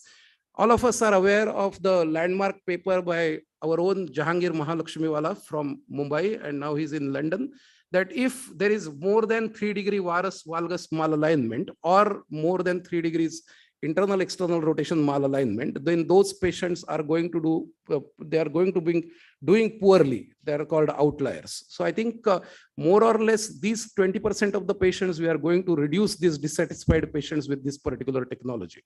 Another paper, efficacy and reliability of active robotic assisted total knee arthroplasty compared with conventional total knee arthroplasty, a systematic review in the British Medical Journal. Conclusion is active robotic assisted TKA surgeries are more capable of improving the mechanical alignment and prosthesis implantation when compared with the conventional surgery. Again, I think as a human being, we can err, and obviously our error, the chances of we making the error is much more than the machine making the error with complete check during the operation. So classification of robots, very quickly, I will say, means this is passive system, semi-active system, and active system. We'll show with the examples. Again, means I don't hold any shares in Merrill, so this is a disclosure, but this is what is there. Associated companies, Smith and Nephew, Navio, it's a passive system. The robot doesn't do anything here. Key highlights are it helps you in pre-planning the entire surgery simulation, but complete surgery simulation is not possible. You can take the distal cut, you can take the proximal cut, but all the cuts, like I am a PS surgeon, so there is no provision for a box cut. There is no provision for the lug holes. And burr tool based cutting methodology is there. Currently, the indications are for unilateral knee, unicompartmental knee, total knee, and THR. And obviously, it appears to be only an upgraded version of the navigation system. ROSA, more or less the same passive category system from Zimmer Biomet, It's a X-ray based pre-surgery planning and simulation. It is imageless or X-ray based. Bone morphing system is there. There is a saw tool rather than a burr. So saw tool based cutting methodology is there. And currently it is only approved for using in the total knee replacement system for the operation. A system to guide the placement of cutting block for manual operation. So again, manual intervention is there or manual input is required. So that's why it's a passive system. What is the semi-active system? Upgradation of the robots or evolution of the robots, MECO, where actually you can hold the saw, you have pre-planned it and you are cutting it, and it is showing on the system that there are green zones and there are red zones. If you are cutting in the green zones, the saw will allow or the robot will allow you to cut. The moment you go to the red zone, even if you want to cut, the saw will stop. So it's a refinement on the previous system, because you are seeing the on the panel, there is a green sort of area on the bone where you are using the saw. If you are on the green zone, the saw will cut. If the moment you enter the red zone, even if you want to cut, the saw will stop. So basically, this is slightly better than the Navio. And obviously, you have seen the demonstration of the QVS joint. Actually, the surgeon has to be vigilant for all the cuts, like distal cut, anterior chamfer, anterior cut, posterior chamfer. But it's a CT-based pre-surgery planning and simulation system. There is a milling tool, so it can take even the box cut, and you will be really surprised how efficiently it takes the lug holes and the trochlear cut. Means it has to be seen to be believed, you know. Possible procedures are total knee replacement. Means honestly, when I first went to Dr. Neeraj Adkar or Dr. Chandrasekhar, I was also very skeptical, you know, whether I will be using it. But since I have started using it, I actually fell in love with this, you know. Means even if the patients don't pay me more or don't pay me, I would still convince them to go for a robotic knee replacement system. So currently we are, I think, allowed to do TKR. I hope and pray the company develops a software for unicompartmental knee also, because that will be even more easier. Small incision, limited cuts, put the implant, immediately the surgery is over. So I think conclusion, the robotics in arthroplasty has opened a whole new dimension of personalized patient offering and further clinical research. Advanced and active robotic systems like QVS joint, they offer features like bone movement monitoring. There is a sub-millimeter accuracy in all the dimensions, X-axis, Y-axis, and Z-axis. Real-time system monitoring is there. Before cutting, you can have the flexion extension balance. After placing the implant also, we always monitor, we always check the flexion extension balance also. We don't remove the pins. We put the implants, trial implants, and again check in flexion extension to make sure that there is a rectangular gap in flexion as well as in extension. So I think from the available options, one has to be really, it's a big capital investment. So one has to be really mindful of choosing a real robot in order to explore the due dimension of technology advancement in arthroplasty and to cut down those 20% dissatisfied patients and to have a ultimate goal of a forgotten knee joint for all our patients. So I think I thank you for your attention, and we'll move on to the next topic. Thanks, Sanjay. Thanks. Let me call the next speaker, Dr. Mohammad Hasil, for his early experience with active robotics.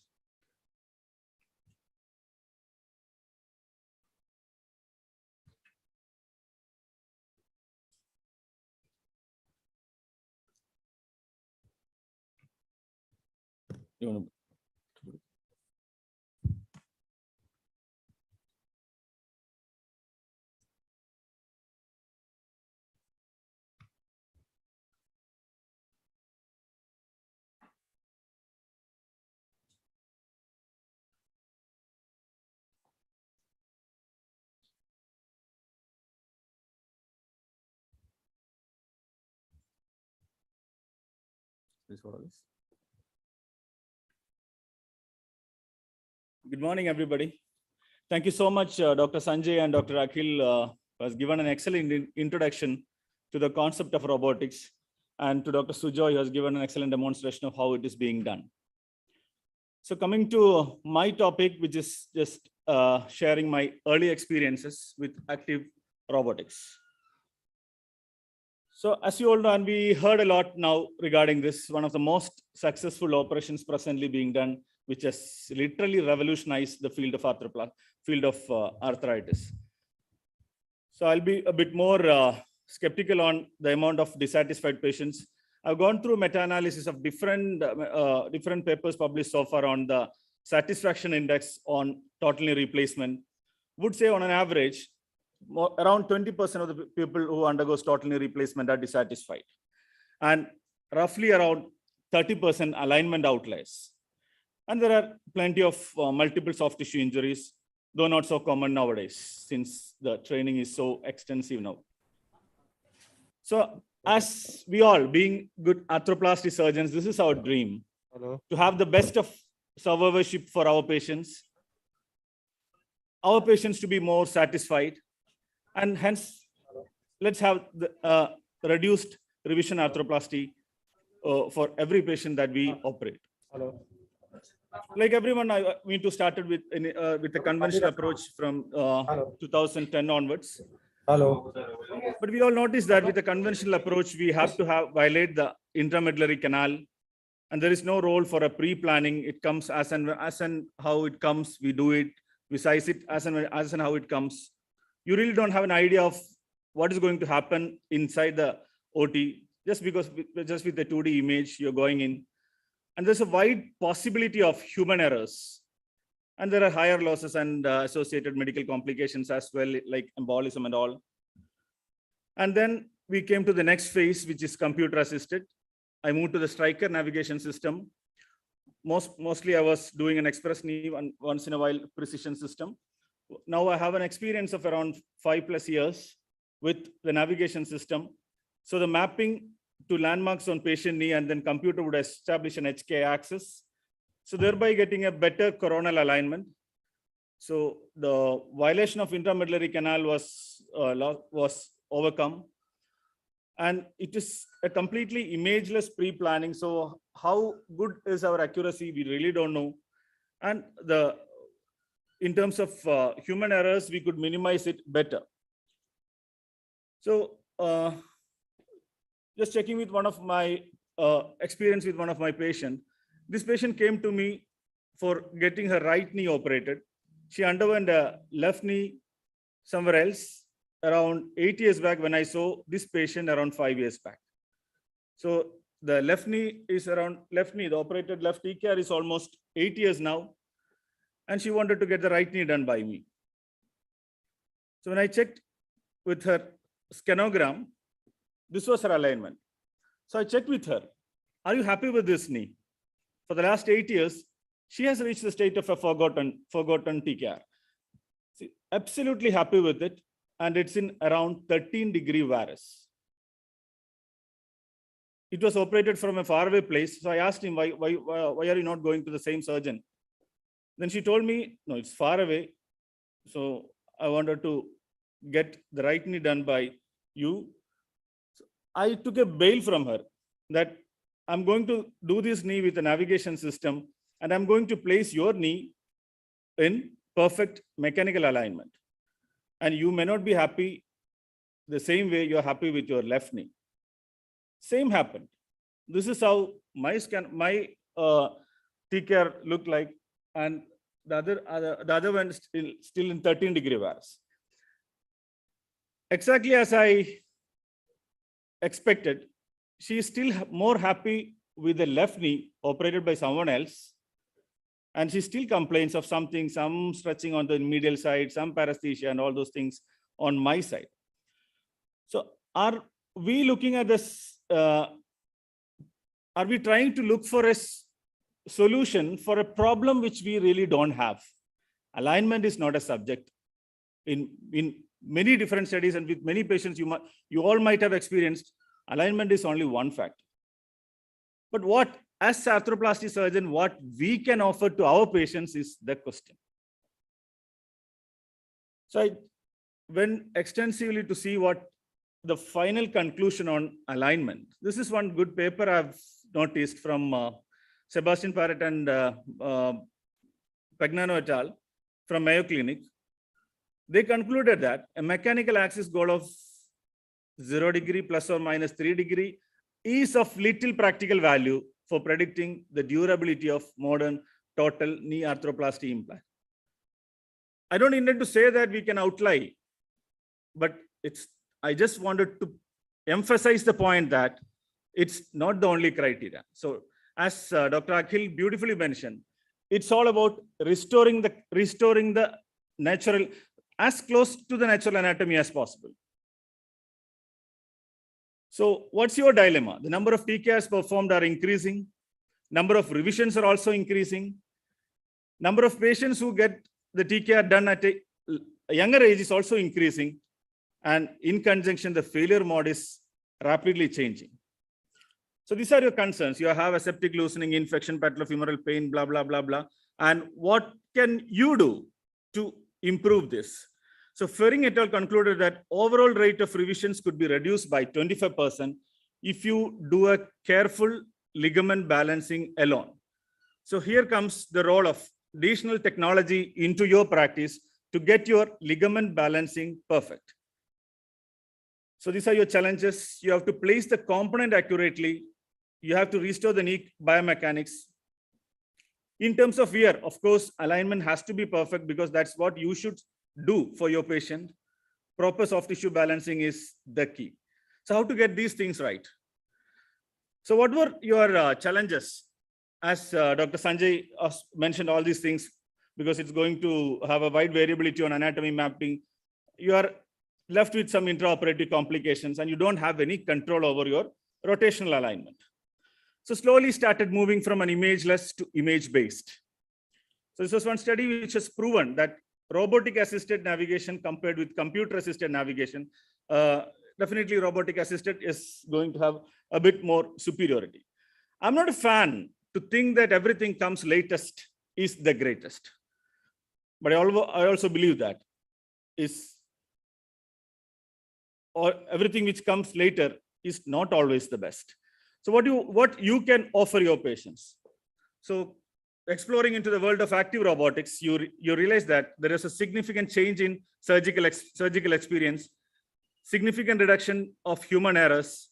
Pre-planning is the one new dimension which has been introduced into this. Complete virtual simulation before the surgery, which adds value with implant positioning, precise bond cuts, and implant selection with correct sizing.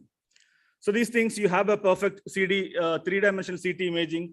You know how good is the coronal plane, what is the sagittal plane deformity, what is the rotational alignment, and you have a three-dimensional picture as well. So you do a complete registration. Of course, we are having to have multiple talks on this, how you do it. So once you register all the points on the distal femur and proximal tibia, you do a pre-resection gap check, you balance it. And once you use all the permutation and combination that the system offers you in terms of femoral shift, femoral rotate, femoral implant upsizing, upsizing is not possible, downsizing, tibial shift, tibial rotate, etc. And you get a perfect rectangular gap to get your knee into a perfect position. And you can also validate what you have done, whether the robo has done a perfect execution of your planning. And I know most of these arthroplasty surgeons who does robotic cases get this orgasm of having a perfect balancing within a millimeter or acceptable within 2 millimeters. So you get a perfect extension, flexion balancing 10, 10, 10, 11, 11, 11, etc. So this orgasm is one thing which you are always searching for to get the knee restored to the natural anatomy as close as possible. So I was checking whether my own, I'm doing it for almost 6 months now with around 100 cases now. And the early results of, I was checking whether my results are correlating with published results of, this was a multi-center study, safe and effective use of active robotics. They suggested positively. And this was from a Singapore study on robotic surgical system. So coming to my own conclusion on experiences, it is safe. Definitely, it's minimizing the human error, improves accuracy and precision of implantation. Within 1 to 3 degrees of neutral alignment, it corrects consistent and accurate postoperative mechanical axis. And this also yields in terms of mechanical alignment, in terms of good postoperative mechanical alignment, kinematic or functional, whatever. I'm also a functional guy. Accurate rotational alignment of femoral component. This is one thing which the other passive and semi-active system won't offer you much. Accurate machining of surface and good maintenance of bone temperature during machining. This is one classical highlight of our robo. And my own institutional figures, which is a study which is ongoing. Early results are like postoperative mean lower limb mechanical axis 0.4 plus or minus 1.7 degree. Little longer operating time due to initial femoralization, but I think we have almost achieved a time neutralization to now 56 plus or minus 15 minutes. And mean surgical incision length was around 13 centimeters. So far, no early complication arose from the use of stabilization markers and pins, except one single case of steam and pin breakage while removing. No single case has been converted to conventional perioperatively to get it finished. No superficial or deep joint infections, deep vein thrombosis, loosening of processes, or perioperative mortality till date. Of course, it's a very short term. We cannot comment much positively on this.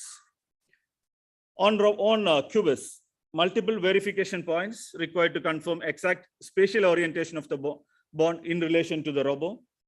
The robo stops working when the bone movement exceeds the threshold. The surgeon can intervene and stop the robo at any point of time. No fracture or minimal soft tissue related complications. Haptics restricts milling within the safe zone. You're absolutely safe all the time. And so far, no patient experienced any of the predefined complications which everyone say when you entirely rely on a machine to get the job done on a surgical aspect. So far, none of those predefined complications happened with the robos of till now. Only negatives I could mention is the additional radiation. Not worried about the significance of that. Lack of intraoperative versatility, because as one faculty asked whether you can downsize after making the cuts. So I personally feel such a situation never comes. Okay, so it doesn't matter because you are doing if you do a perfect preoperative plan, most of the time such a scenario should not appear. Additional cost to both the patient and institutional infrastructural demands. Some of extra points also I need to mention, but we will handle it during the panel discussion. Thank you so much for patient hearing.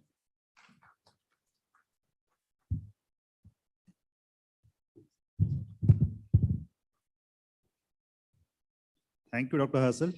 And may I invite now Dr. Neeraj Adkar.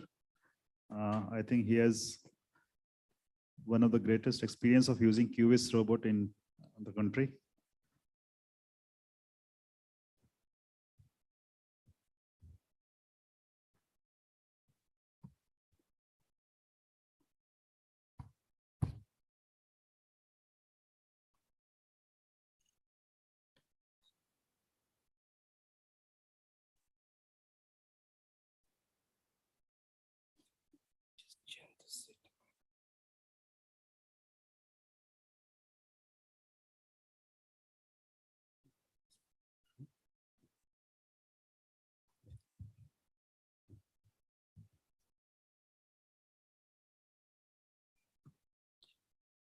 What will happen? Just give me.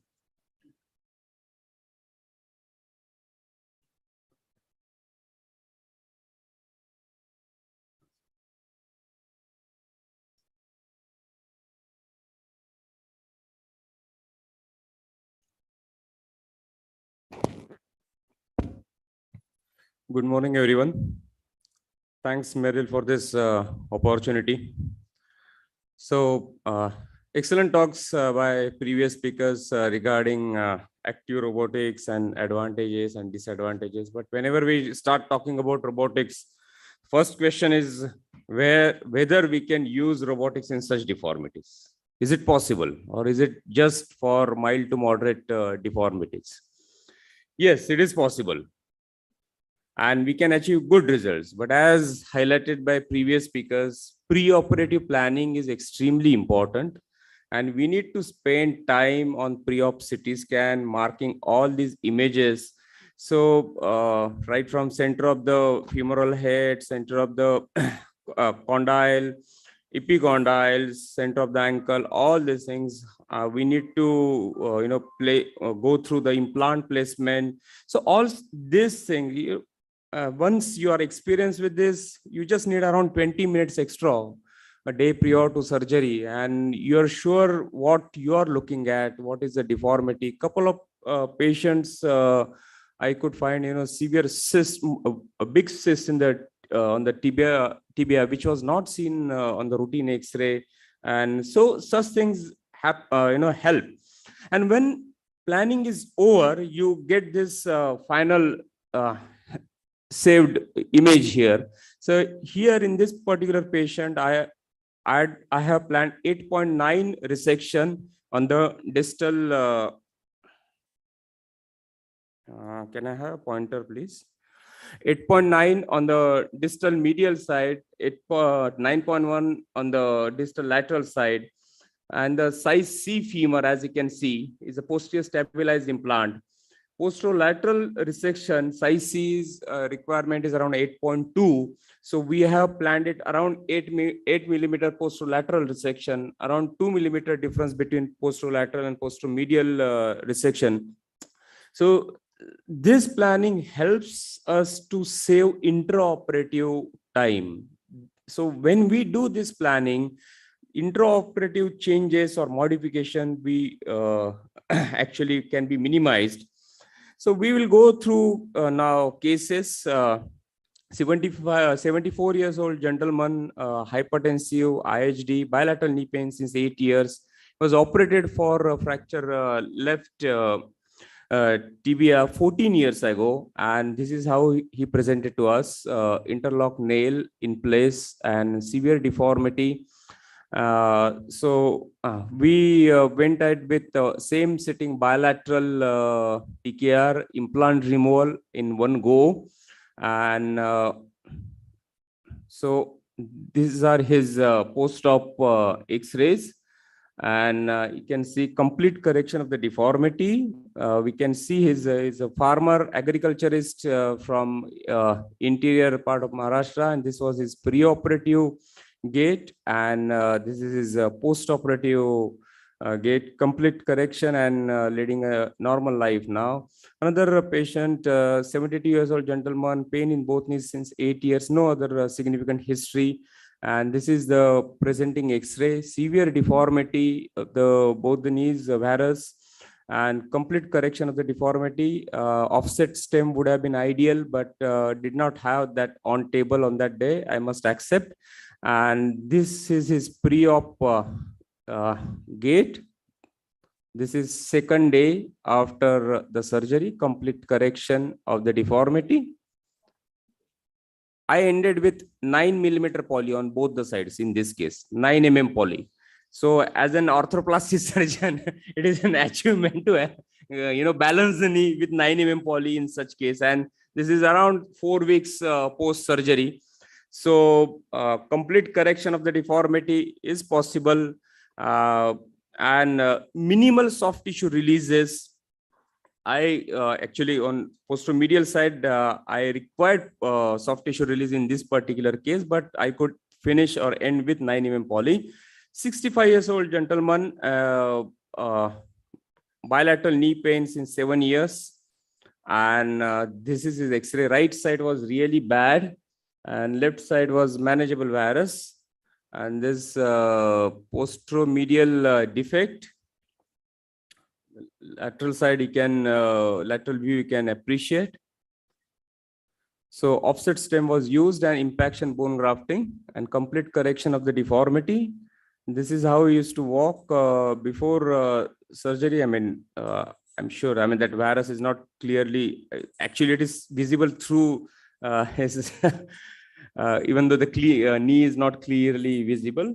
And complete correction of the deformity. Another patient, 79-year-old, hypertensive, hypothyroid, bilateral knee pain since 8 years, and completely subluxated knees and lax knees. In such cases, you need to proceed with minimal bone resection first, and then if required, you can increase the bone cuts.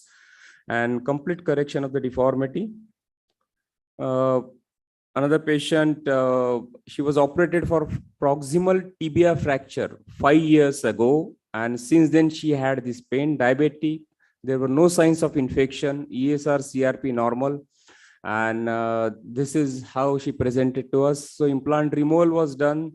And same time, knee replacement was done. This is her post-operative X-ray. And obviously those collateral ligament anchors were retained. It was not possible to remove those anchors. Another patient, a 65-year-old gentleman, bilateral knee pain since 10 years. Both, bilateral valgus knee after regret the poor quality of post-op X-rays taken in rotation. This is his pre-operative gait, bilateral valgus, and this is his post-op around 4 weeks post-surgery, complete correction of the deformity. Another patient, severe varus on left side and post-surgery, complete correction of the deformity. So such cases we can treat with this system. That much I can tell you confidently. We have short experience around 400 cases now. And so typical Indian scenario or Indian patients, we can successfully treat with this system. That much I can tell you. So our experience, there is definite learning curve associated with this system. But it is precise. Most of the cases we ended with 9 or 11 poly, which any arthroplasty surgeon would be, would aim to achieve: less drain, less pain, and shorter hospital stay. So any of you interested in arthroplasty or robotic observership or robotic fellowship, we are offering the same at Sai Shri Hospital. So you can contact Merrill guys or write to me directly at knee.expert@gmail.com. Thank you very much.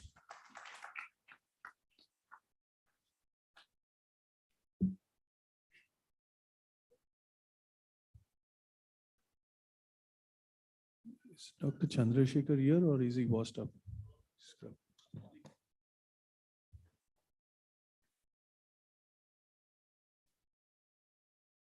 Thanks, Neeraj. Hi. The next talk will be by Dr. Chandrasekhar on component position accuracy. Why CT scan?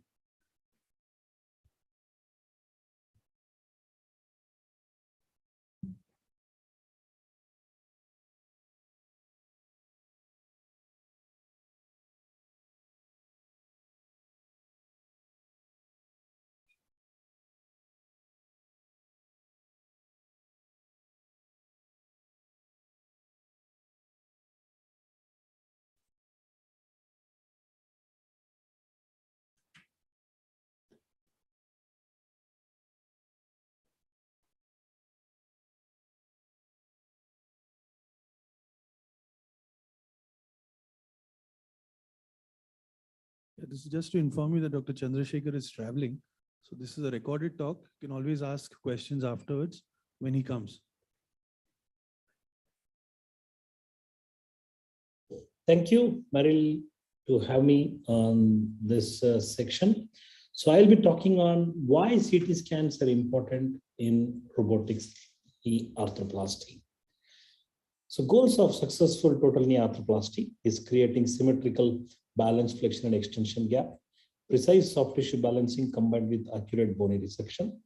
Gap balancing and measured resection techniques have been used to determine femoral component rotation and finally good component fixation. So alignment and survivorship goes hand in hand. Lower failure rate when mechanical alignment is restored. Alignment does matters.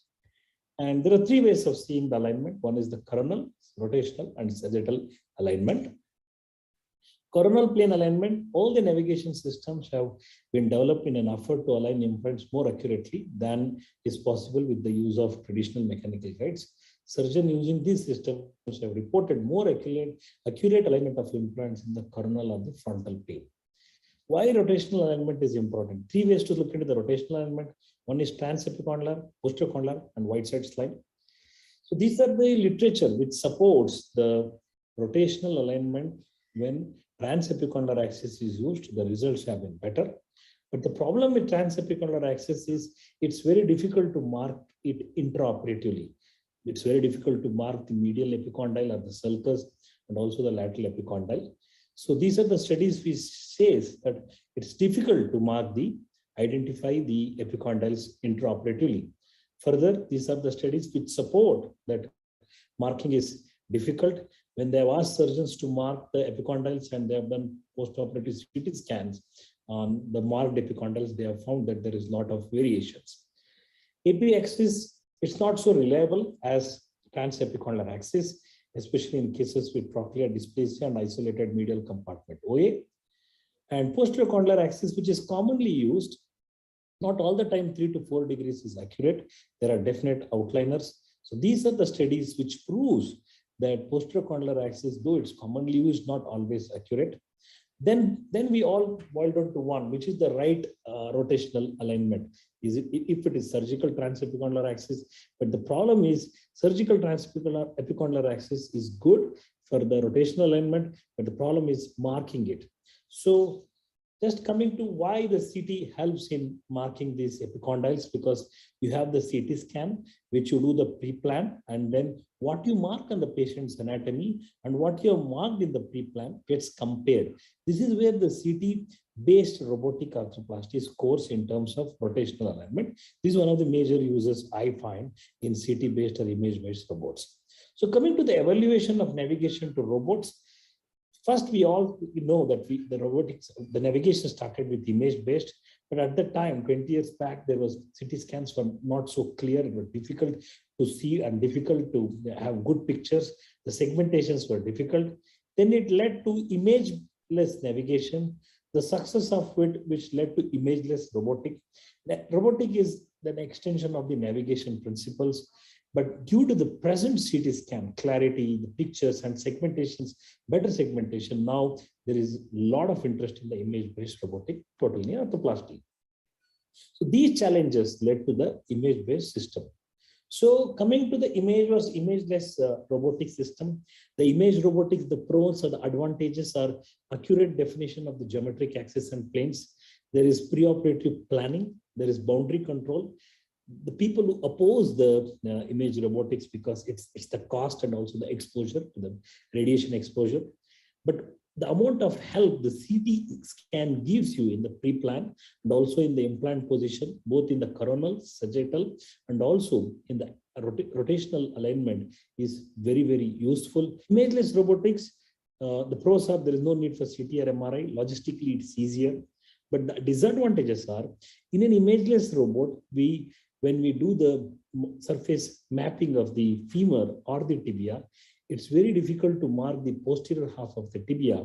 So what we do is mark the anterior half of the tibia, or in the femur also, it's difficult to mark the medial and posterior condylar anatomy because it's way posterior to do the surface mapping. So what does it do? We do the half of the mapping or 3/4, and then a image is created based on the statistical shaped library, the data. So it may not be really a patient-based image of the native patient. So it is taken from the statistically shaped library. And also other problems or the disadvantages, what I find is increased acquisition time. Intraoperative planning, because you have to surface map and do the planning intraoperatively there in imageless, can be time taking and cumbersome. And issues with rotational malalignment, as I've told you, there is no CT scan. So there is no comparison that what you have marked on the patient knee is the right epicondyles.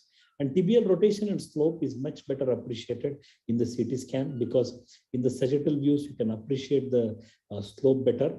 And malleolar marking is very personal. Again, it's very difficult to know what you have marked as the highest point may not be an highest point. And it's also in fat patients, it's obese patients, it's very difficult to mark this malleolar. So CT-based robots, the advantages are they provide excellent spatial real-time multi-image visualization of bony anatomy. Preoperative planning is typically done in 3 orthogonal cross-sectional views. Landmarks are automatically detected in the planar, and the alignment of the components can be uniquely defined. Surgeon selects the implant components from the database and places them in a desired position and orientation. In the final stage, joint replacement is assembled and tested for the range of motion. So these are the available robots. The one in the first with the green box is the QVIS, which I use. It's a 6-axis articulated robot. It's a CT based on OTS principle. It's point picking. You can do both measured resection and gap balancing in this. So it's an automatic robot and it is a milling type robot. So overview, there are 3 parts to this robot. Main console, which has the system monitor and optical tracking system. Then you have a robotic arm, which is used in milling of the bones. And then the third is a planner where the surgeon does the preoperative planning. So this is the process. Patient gets the CT scan from hip, knee, ankle. Then there is a surgical planning by the surgeon preoperatively, because this CT gets loaded in the software. Surgeon does the planning of both the femoral and the tibial components. And then there is, once the planning is done, the planned pen drive or the data is loaded on the robotic machine. And then the surgery is performed. There includes the registration of the points. That is the fourth point, the registration of the points which the surgeon does. Then once you have done, then with the registration, the surgeon proceeds with gap checks. That is pre-resection gap checks. Once he is happy with the gap checks, the robot does the milling job, and then the post-resection gap checks are done, and then the implantation is done. So basically what I see the benefits of CT scan is surgeon gets to know the axis. He can compare the transepicondylar axis with the posterior condylar and AP axis and relations to each other. He can appreciate the implant position both in the anteroposterior sections and also on the medial lateral section on the distal surface and medial lateral surface on the anterior surface. Patellofemoral rotation minimizes the instruments in the OR, minimizes the assistants in OR. The slope and rotation of tibia is well appreciated in the CT. Sagittal implant positioning, whether you're flexing or extending the femoral component, all these are done in the pre-op, and then you proceed to surgery. There are no hip rotations or no malleolar marking in the patient knee as you have to do it in imageless robots, because these are all done in the preoperative CT scan and loaded on the robotic software. Comparison of the CT scan marking done in the pre-op planning to the surgical time marking of points on the patient's knee. Most important is epicondylar marking. In the last 950 cases, what we have done, the robotic surgeries, 10 or 12 patients had missed talus astrochondral small lesions, which were not seen in the preoperative X-ray scanogram. When we did the hip, knee, ankle CT scan, we did pick up these points. So this is one of the knee where we have planned the femur. If you see, I've planned a E femur on this. So I'm going to see on 360 degrees, green line is the transepicondylar axis, yellow is the posterocondylar axis. So what I do is when I'm distalizing the implant or my distal resection, when I'm cutting glass, I know how the implant sits, whether there is an overhang or underhang posteriorly. When I downsize the implant from E to D, then I see posteriorly how much more underhang is there. So to what distal resection, what is the best posterior condylar fit under or overhang? This is the help the CT provides, because of the CT, and then we do the prospective implant sizing. We know that suppose we are cutting 7 distal the implant D fits well. Suppose we are cutting 9, the E fits well, because we also take into the account the posterior condyle, how it fits. And this is a small preoperative planning. When the CT is done, it's loaded on the software. First, you do the segmentation. It takes about 10 to 15 minutes for segmentation. Then you do the femoral axis, which involves femoral head center and the condylar center for the mechanical axis. 2 epicondyles you mark for the transepicondylar axis, 2 posterior condylar axis, medial and lateral for posterior condylar axis. Then you also mark the medial and lateral distal condyles. Once you do this, you see how the prospective implant, the green is the prospective implant. Now in the sagittal section, you will be able to see how your condylar symmetry, whether this size fits in better, whether there is any overhang posteriorly. Then you go to the 3D section. Once you have fixed your anterolateral position and all the posterior fixation of the implant in the pre-plan, then you see how the implant fits in 360 degrees. You can see how this is how the resection will be done. So I can see whether there is any notching, and posteriorly I violated the bony boundaries. So all these are planned preoperatively. And if you are in between sizes, you can flex the component so that if you want to cut less posteriorly, you can flex the component. So all these variations you can do. The best part is when you go to the operation theater, when you do the gap balancing, you can change, you can downsize the femur, you can change the rotations as per your need. The light green which is shown on the video is the robotic counter. Just wants to we want to reconfirm whether we are violating the bony boundaries. So these are the advantages of the CT scan. Once the femoral boundary is done, then we go to the tibial marking. So tibia marking, again, center of the tibia to the center of the ankle for the mechanical axis, tibial tuberosity and PCL fossa for the rotation, and the medial and lateral condylar center for the varus valgus of the tibia. So once this is done, we see how the implant prospective implants, what is the best tibial size which comes in. The most important thing, what I feel in the tibial CT scan markings is the appreciation of the slope. In a varus knee, I take lateral to the just lateral to the lateral tibial spine. That is the unaffected portion. I try to see in the sagittal section, you can see how you can appreciate the slope. So slope is something which is well appreciated in the CT, and the rotational tibial rotation is well appreciated. And also you can see the knee, the tibia, how you exactly make your cuts, whether there are any defects left. So I've chosen a 4.8 proximal lateral cut, 3.3 on proximal medial. So you can see whether there is any defect on the left. So all these precise anatomical things are shown in the CT scan. So once you do this, then you summarize the result and the pre-plan and give it to the, you load it on the robotic software. So this is the small surgical video which shows why the CT scan is important. So this is the preparation of the robot before surgery. Once the robot preparation is done, I'll be starting the marking now. Once I start with first the femoral marking, then we go to the tibia marking. So what you are marking on the patient knee gets compared to what you have marked on the CT scan preoperatively. And if there is any error in the marking, so this picture, if you can see viral RMSE, it shows that my error of marking is less than a millimeter. So I'm good to go, proceed. So both in the femur and tibia, this is seen. So if there is any error in marking, it shows. That helps, that gives the surgeon more precise anatomical marking without any human errors. Once these markings are done, then we can proceed with the surgery. So this is the minimum instruments, since minimum assistance and minimum instruments, because everything is loaded in the CT. And once the CT is loaded, the software is shows the knee anatomy, and the surgeon, once he has done the marking, since it is a CT-based robot, so precisely the anatomical markings are done and compared with the CT findings preoperatively. So minimal assistance or minimal hassle in the operation theater. These are some of the pre and post-operative X-rays. So these are the X-rays. So my ideal robot is an image-based robot. No pins or trackers. Yes, the technology should move towards it. No pins and trackers, and it should be boundary control. It is slim and it should be lean and integrated gap balancing. And thank you so much for providing this opportunity. And I'm open for any questions from the floor. Thank you. Can I call on Dr. Shekhar Srivastava for surgical pre-op planning in active robotics?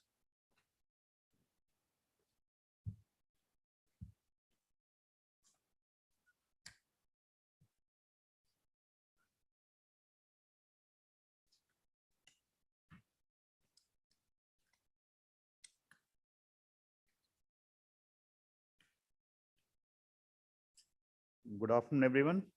And I think a major part of preoperative planning was already discussed. We'll just go through it again so as to re-emphasize these points.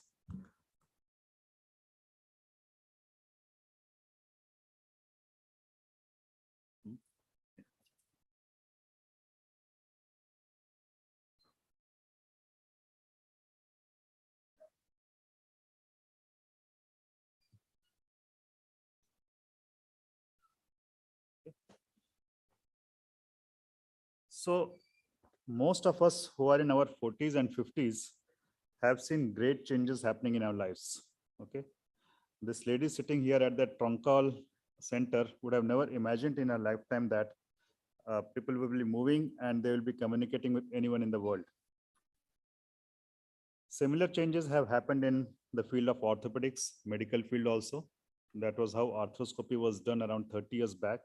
And that's how you do it. But then the principles never change. And this line holds true even now. Failing to plan is planning to fail.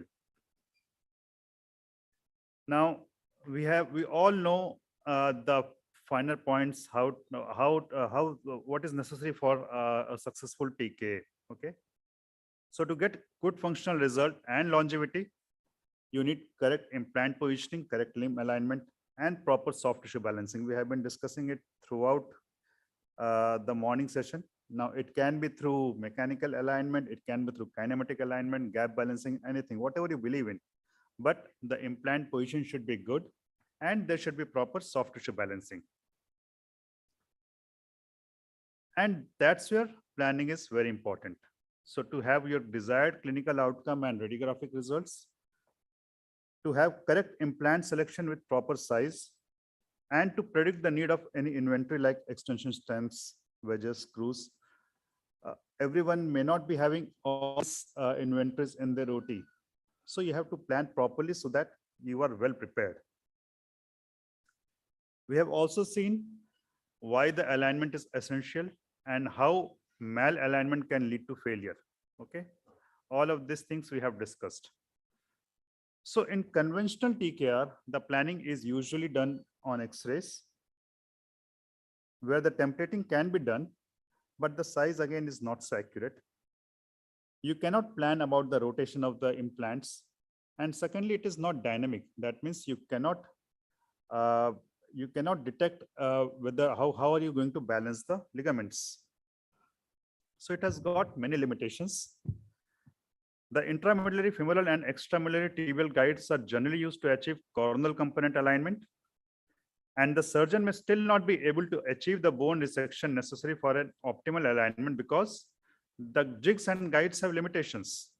Like in robotic, if you want, you can take 6.5 millimeter cut, 7 millimeter cut, 8, whatever you want.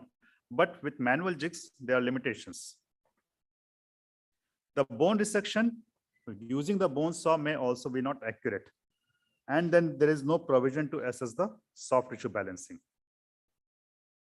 So in robotic TKR, especially with this QVIS TKR, it's a personalized planning based on the patient's 3D CT scan. So we have seen how the 3D CT scan of the patient is done, and segmentation is done, and a person's virtual knee model is prepared.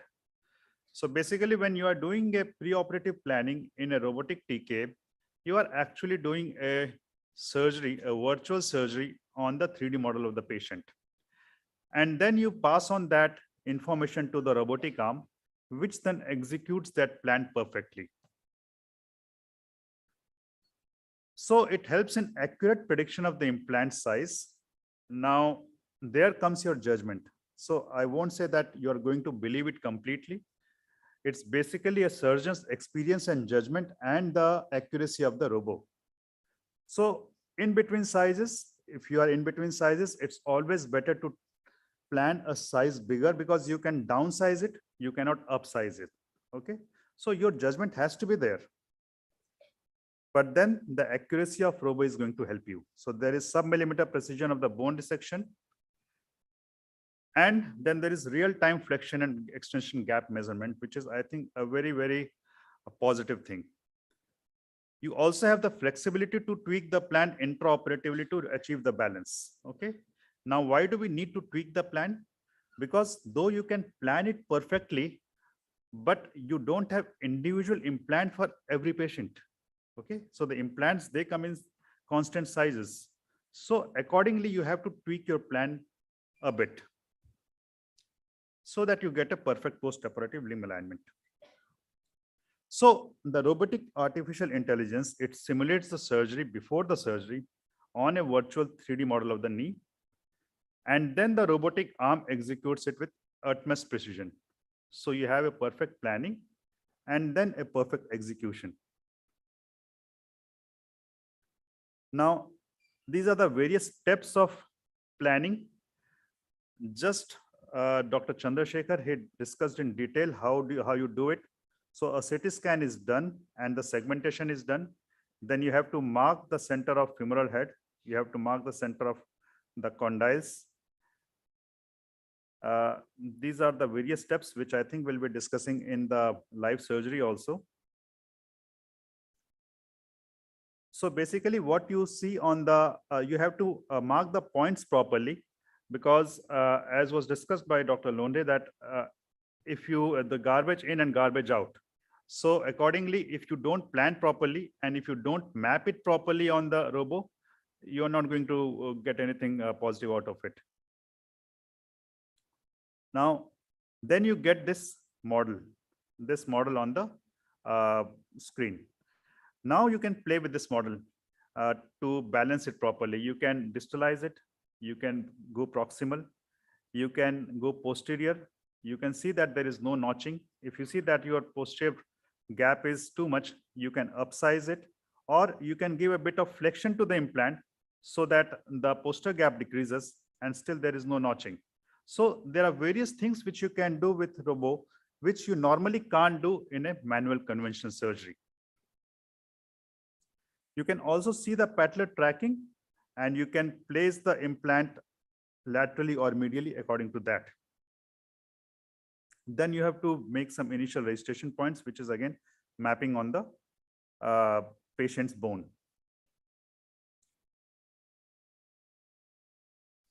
Now, we in the previous talks with when Dr. Sujay showed his live surgery, recorded live surgery, and he mentioned that most of the time it will leave an island of bone at the periphery so that the soft tissue is not damaged.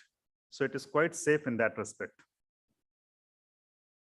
If you want to take the keel also, then you have to mark the tibial tuberosity and the posterior fossa of the PCL fossa so that you get the keel, so you get the rotation of the tibial component properly. And this is the final summary which you get. Now, this is the preoperative planning, and this plan you feed in the robotic arm. But then intraoperatively also, when you have done the pre-resection gap, when you check the pre-resection gap, then you can change that plan. Okay. So before taking the resection, you can always change the plan. Hello. Hello. And then you save it and you download it. Now, this is a small video.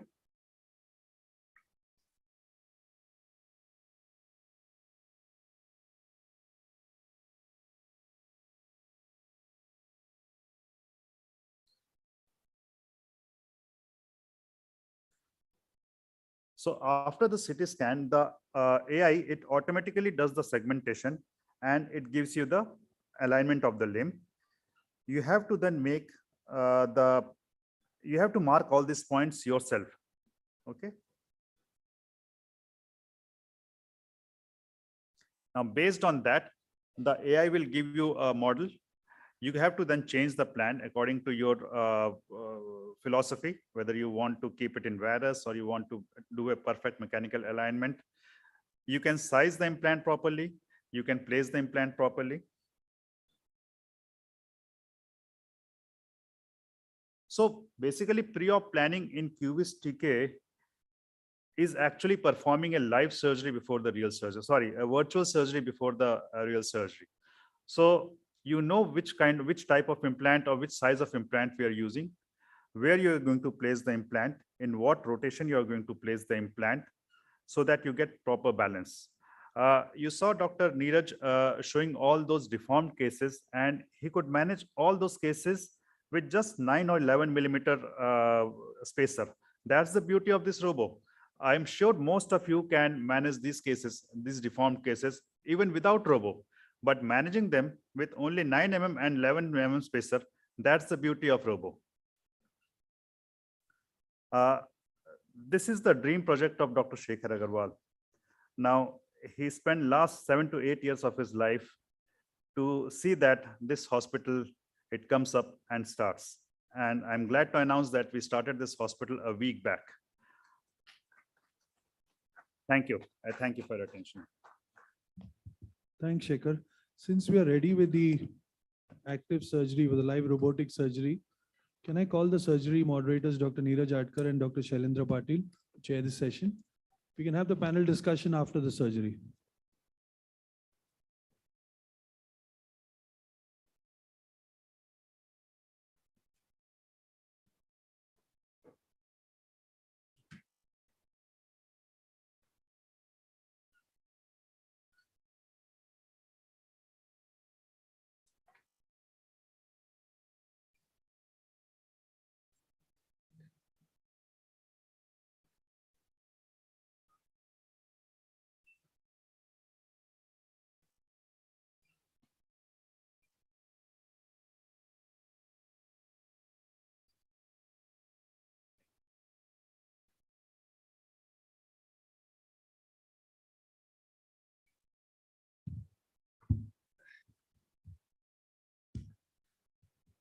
So, good afternoon, all the delegates. So now we will have live surgery. Dr. Chandrasekhar, Dr. Bharat Sutaria, Dr. Adarsh Babu, and team in Surat. Can you hear us? All good, Dr. Neeraj, sir. All good. Good afternoon to everybody there on the floor. Good afternoon to you. Good afternoon. And Dr. Shailendra Patil is there with me. Good afternoon, Dr. Shailendra. Good afternoon. Good afternoon. So preoperative planning has been discussed till now in detail in various talks. Yeah. Maybe you can just brief us regarding patient details, patient history, and then we can start the surgery immediately. Age. He's a 63-year-old gentleman with medial compartment OA, and then pain since last 3 years. Predominantly a middle compartment OA, and some osteophytes in the lateral compartment. Patellofemoral compartment, some osteophytes are there, predominantly a middle compartment. The pain can be more severe because of any degenerative meniscal tears he may have suffered. Though the joint space is grade 3.5, but probably he may have a lot of meniscal tears. And patellofemoral, I have to get the patellofemoral X-rays.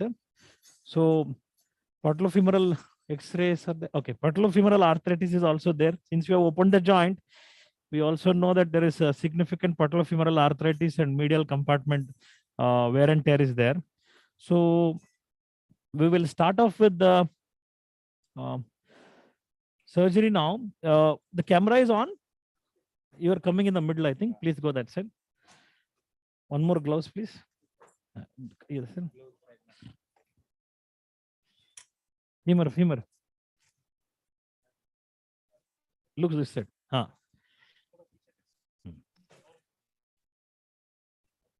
Dr. Bharat, what is the femoral size which you have planned? Yeah.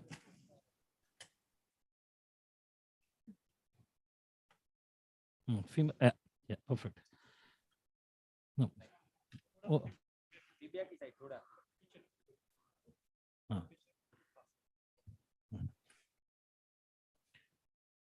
So, Dr. Neeraj, we are good to go.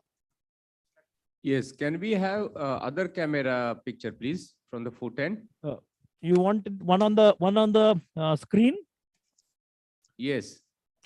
One on the robotic screen there. No, one here. Screen up, screen the guy.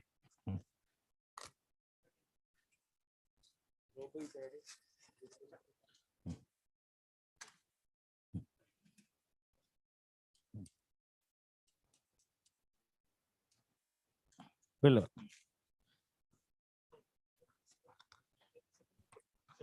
yeah. For the audience, can you quickly tell us the pin location for both the tibia and the femur? थोड़ा screen back लीजिए. अभी नहीं निकलने वाला बड़. Hello. हाँ, थोड़ा back. Marker. So is the screen okay for you guys there? It's okay. Maybe we can minimize that picture and we can have a full picture of the operative site. And so screen is visible, Dr. Arthur? Yes, it is visible. And then the operating picture is visible? No, it's not there. Only a screen picture is there. For the audience, yes, the green dot is femur, yellow is tibia, and the white is the pointer there. So we check that before we start the procedure.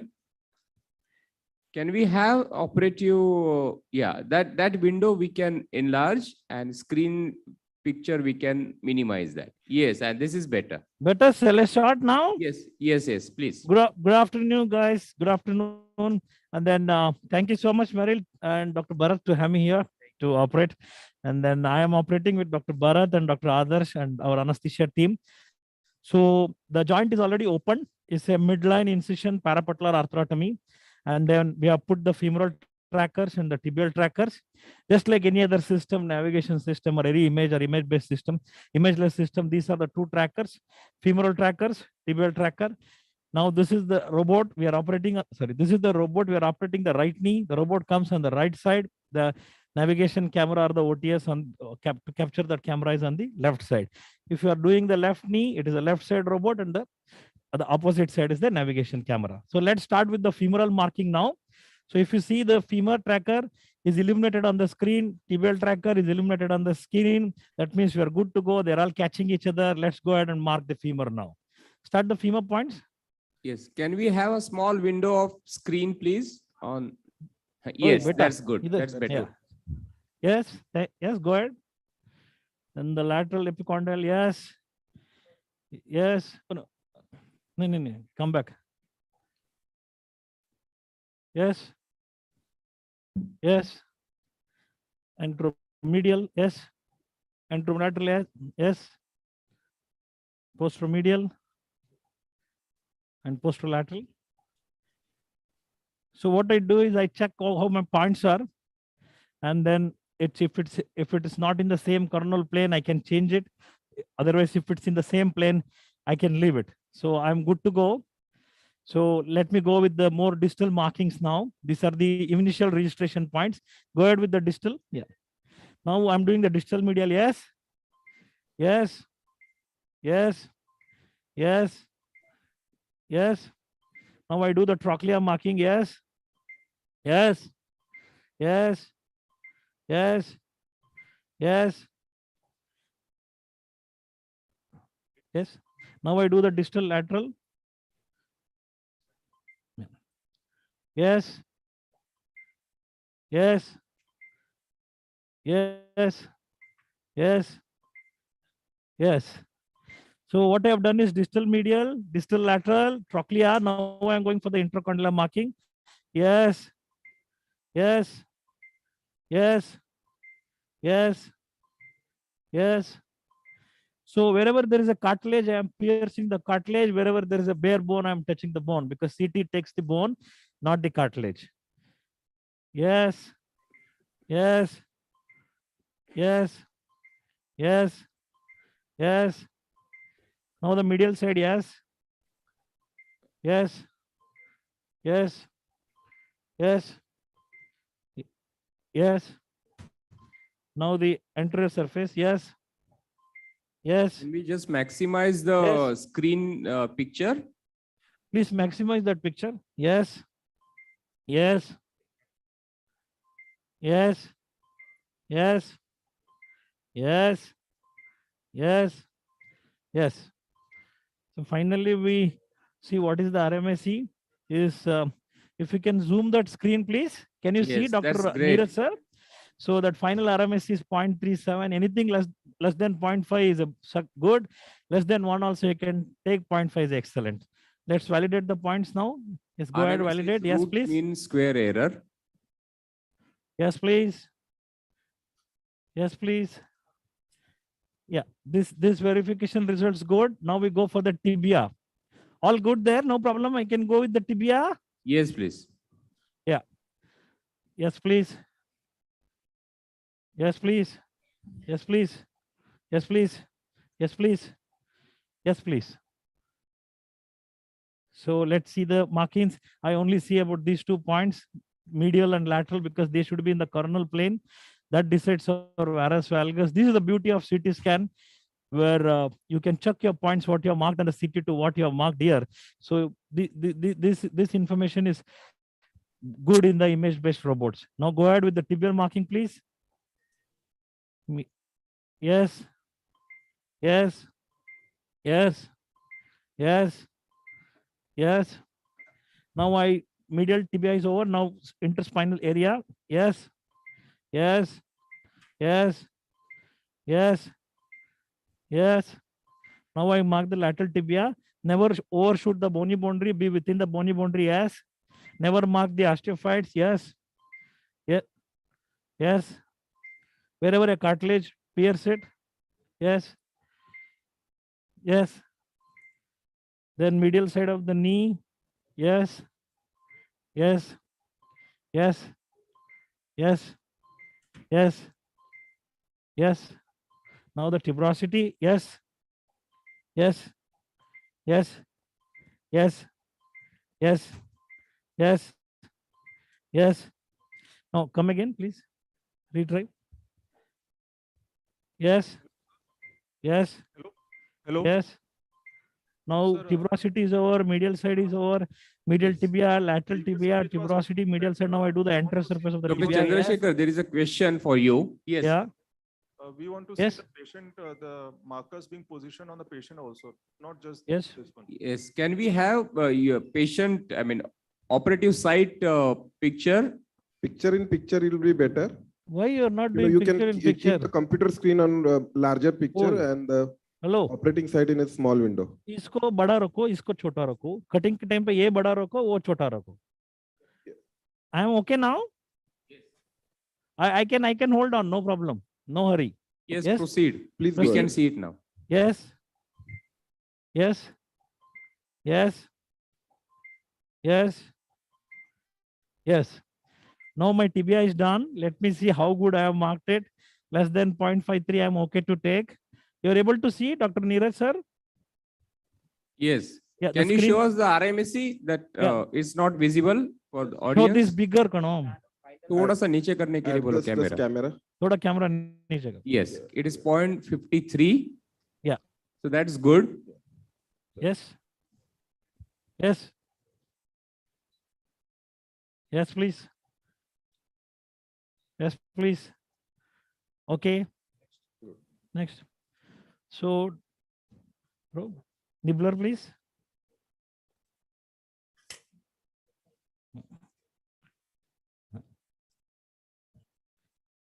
Nibbler. Now they have taken out the distractor. So now I remove the osteophytes.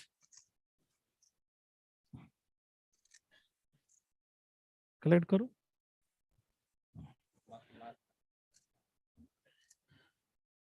इसको touch मत करो. Cartridge, please.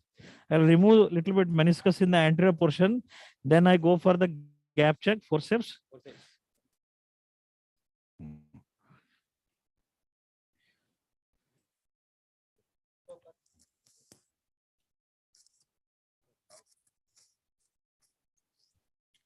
Okay, no problem. Take it. Now I do the gap check. Come this side. वो screen दिख रहा है ना बेटा? हाँ. चलो. Chalo, thank you. Now, can you see the gaps? Yes, please. Now can you see the screen, Dr. Yes. Neeraj? Yes, we can. So it is not a very deformed knee, whereas of 5 degrees, stretchable even without release to almost to neutral, 1 degree, and then it's showing a gap of 8 on the lateral side, 5 on the medial side. Let me see at 40 degree it is 7 and 7. At 60 degree it is about mid flexion. There is a mild laxity, and then let me see at the 90 degree. So it's basically little bit loose on the flexion. So I'm going to see again at 90. Yes, capture please. So I don't think so. I need any releases medially. It is 10 on 10, 10 on the medial side, 10 on the lateral side. Extension is 5 and 8. Dr. Chandrasekhar, can you just hold? We are unable to see the video here. Yeah, please. Can someone from technical team please help?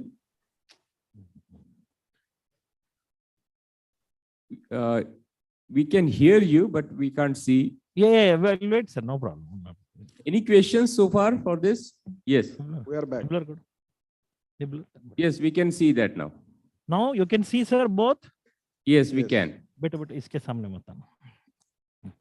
So both the operating field and also the limb, you can see the picture, the computer picture. Yes, we can. So if you see the gaps now, I have extension gap of medial side 5, lateral side 8, flexion medial 10, flexion lateral 10. That means it's mild loose in flexion.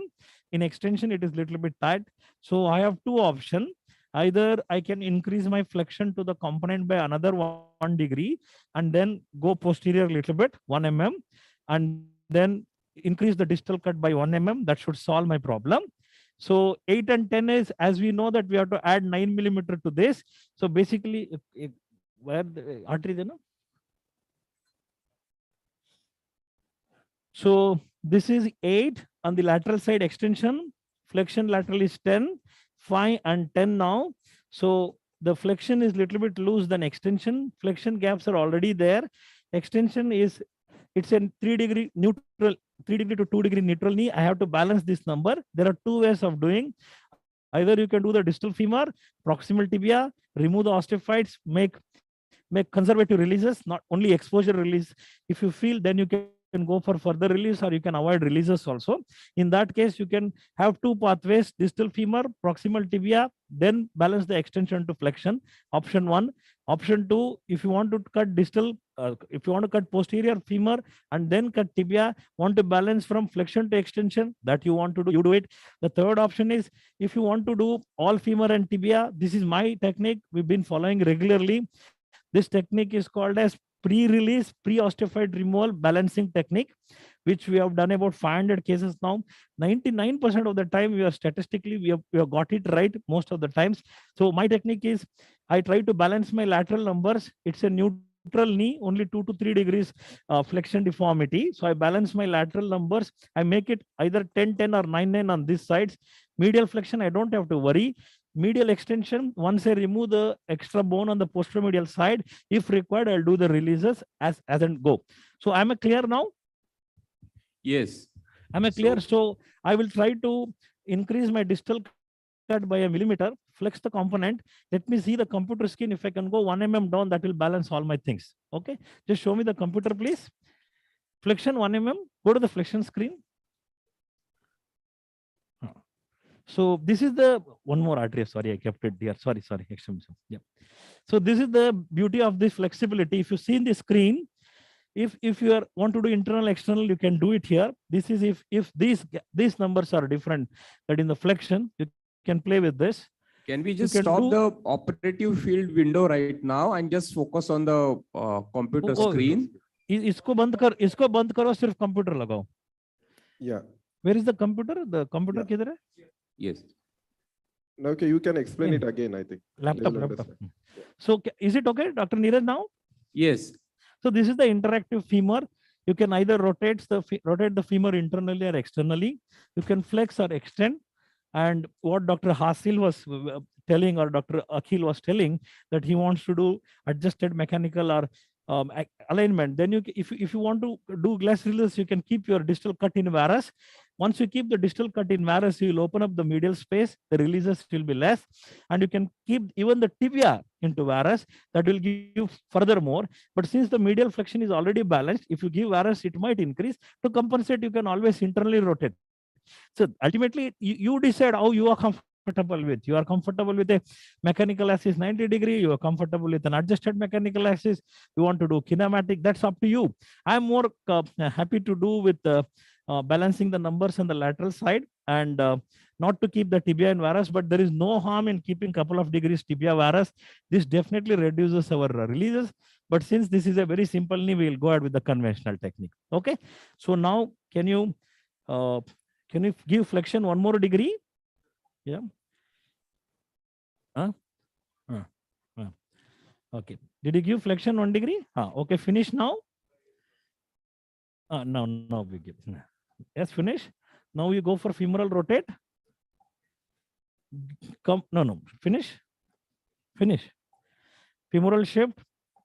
Now you give anterior 1 mm down, distal 1 mm up. Yeah. Now finish. Now do the gaps. So this is the 1 second. This is the modularity.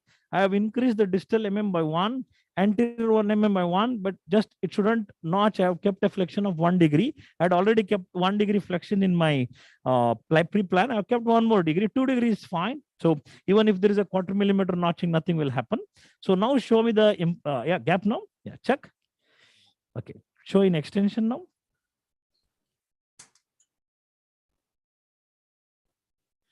Check. Okay. Now femoral rotate. 1 degree internal.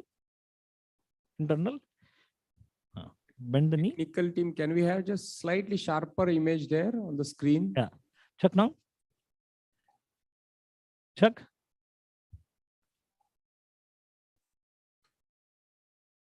Check.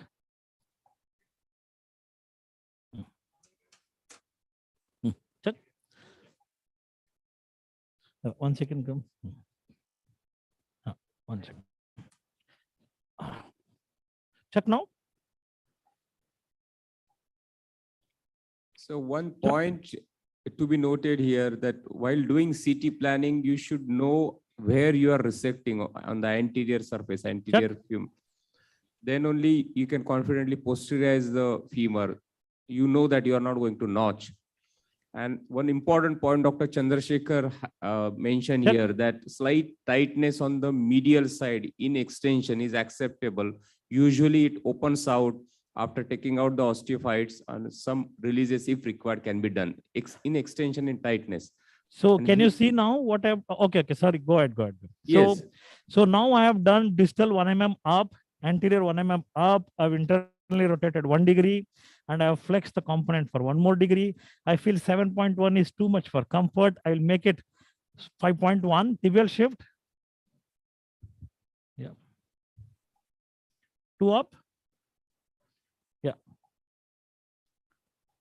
Finish. Now check, please.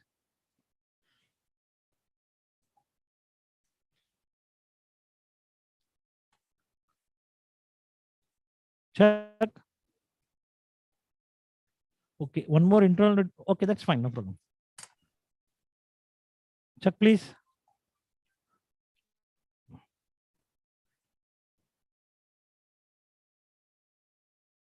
Check, please. This is okay. If I want to internal rotate, 1 more internal rotate I will do, because my medial is showing a little bit more number. 1 more internal rotate.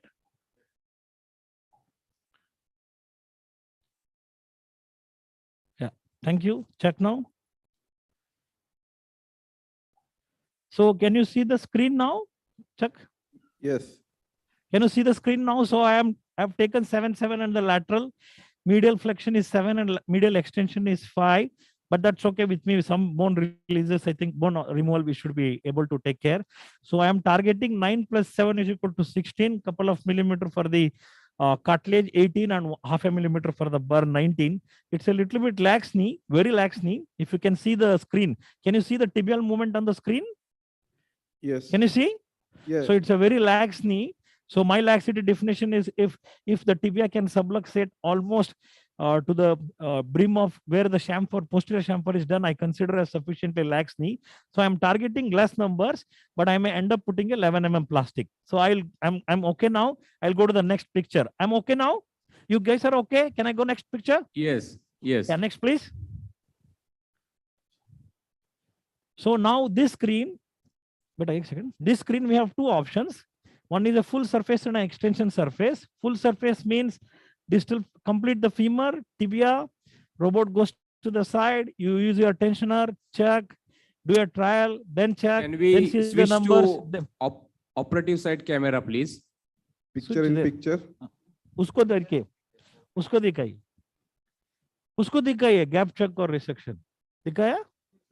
So now there are 2 options for the surgeon to choose. Either full surface, which says you can do all femur and tibia, or you can choose extension surface. Extension surface is distal femur, proximal tibia, robot goes to couple of minutes to the side, you put the knee into extension, take out all the bones on the posteromedial side, do very conservative release, only for the exposure release, what I call, and then see the caliper in extension, then put the knee in flexion, then you can put the caliper with the uncut posterior surface, then decide whether you have to go for a ERD or you have to downsize, number 1. Number 2, or you can do full surface, do all femur at tibia, robot goes to the side, you do the spacers, and then you check the computer. If you're not happy, then you wanted to do further releases or cuts, you can take as it is. I've been practicing 90% of my time, 90% of my cases with full surface. Let me go to the full surface and see if there is any error or anywhere I feel post before implantation, I will be a human. I'll call the robot to redo it, or if there is anything, I will see and then I will take a decision. Am I clear? Yes, we can proceed now. No, I'll proceed. Pins, please. Yeah. Yeah, full surface.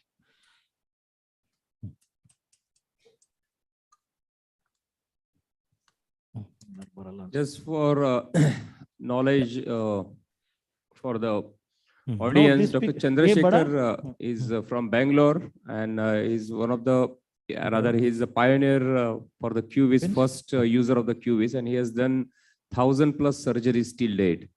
So, an excellent work he's doing at Bangalore.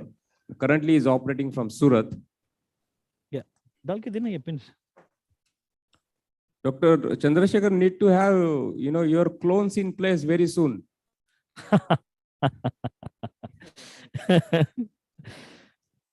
Chalo, sir. So let me start off with the metaphyseal pin now. Since it's an active robot, you have two options. Either you can you have to connect the patient body. Is taraf aana beta? Is taraf aana. You have to connect the patient's body to the robot. That you have two options. Either you can use these pins, metaphyseal pin, one in the femur, one in the tibia, or you can use the clamps, whichever you are comfortable. I have done clamps for few cases, but I feel I am very comfortable with this.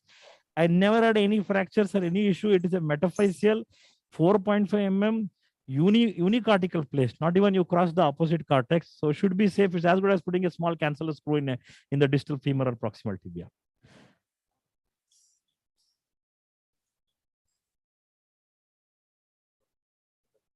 So I put my first pin.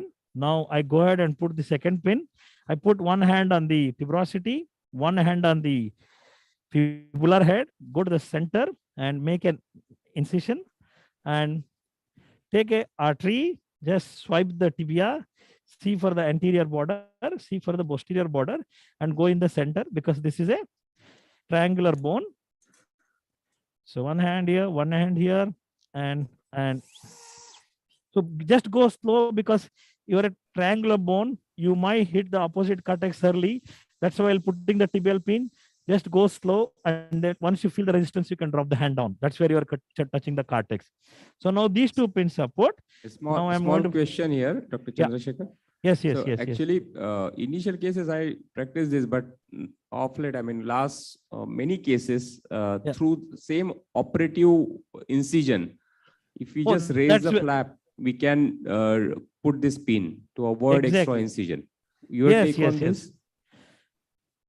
Yes, in small knees, okay, doctor, but in big knees, maybe we might have to end up sleeving the lateral sleeve more, might cause some paresthesia. But yes, in this knee, I don't think so. I should have gone ahead also in that technique, but I'm comfortable with this. But yes, in small knees, definitely there should not be an issue at all.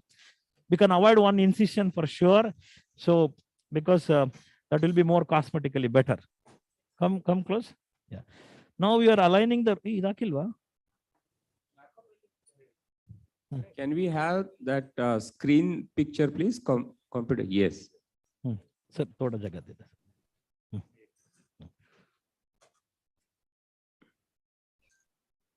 irli bidu.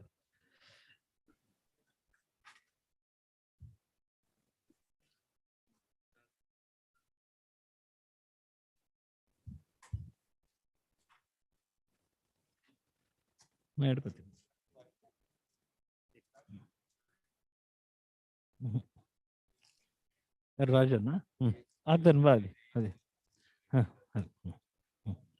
ಪಕಡ್ನ ಬೇಡ ಅದು 5 ನಿಮಿಷ ಈ ಕಡೆ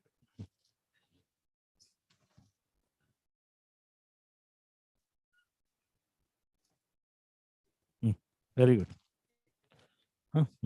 put this very good, very nice. One more wire. So these two are small K wires we are putting, that is just as retractors unicortical, up to your choice. If you don't want to use it also, it's fine. In bigger knees maybe it's very useful, but in smaller knees maybe you can allow the skin, maybe retractors, it should be okay. Come this side please. Robot camera aisa karo beta. Okay.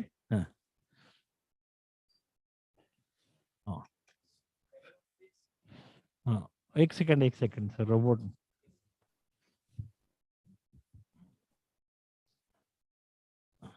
Can we have bigger computer screen, please, here? Yeah. For the delegates, I mean, see that green is femur, yellow is tibia, and magenta color is robo. All, yes, should be visible. And the side view and the top view circles. So both tracker, femur and tibia should be in the center. On the left-hand side, you see XYZ axis there. Can you just, yes, XYZ axis. All those axes should be in the orange color. Okay, then done.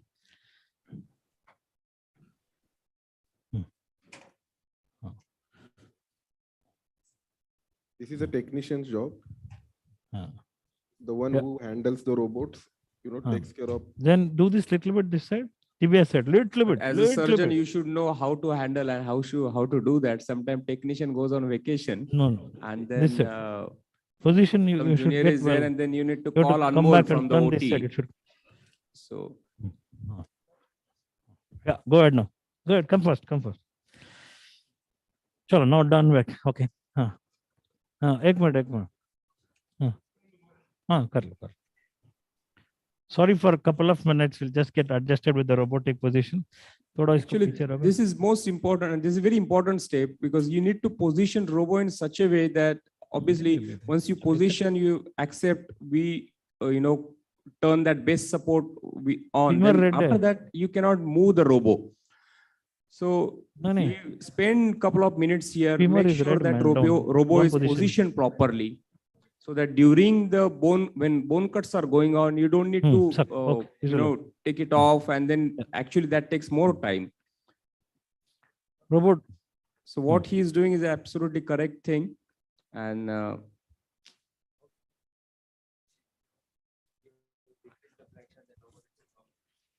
exactly.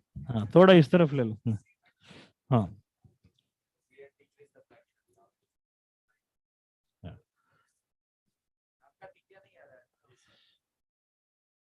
Okay. Now table up. Yeah. Height of the table. Up. so as you can see, side and top view both circles illuminate lock now. the robot Yes. now.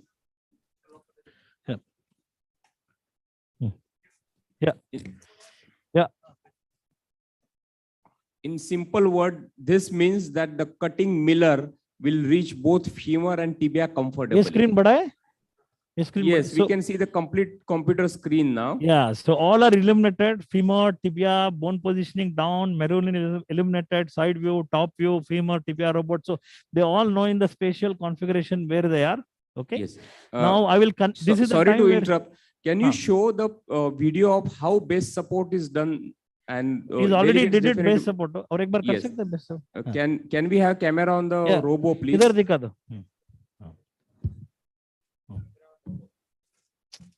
Can we have a larger picture of the OR field? Yeah. Can we just do the base support on? Would Base like to support see on? that.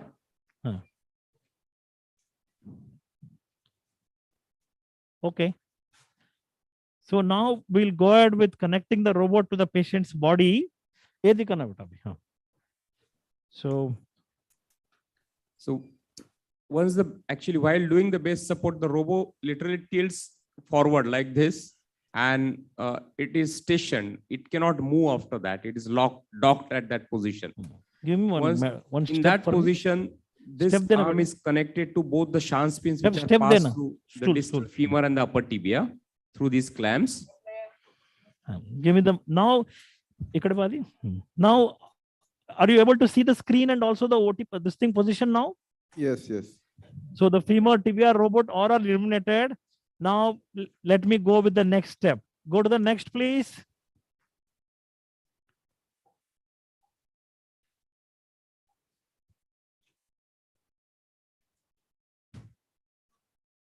Check.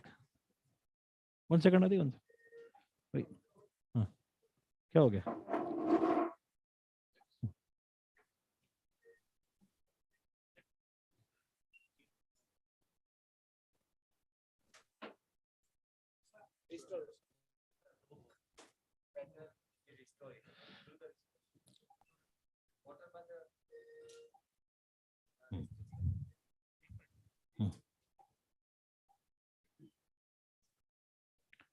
You don't do it.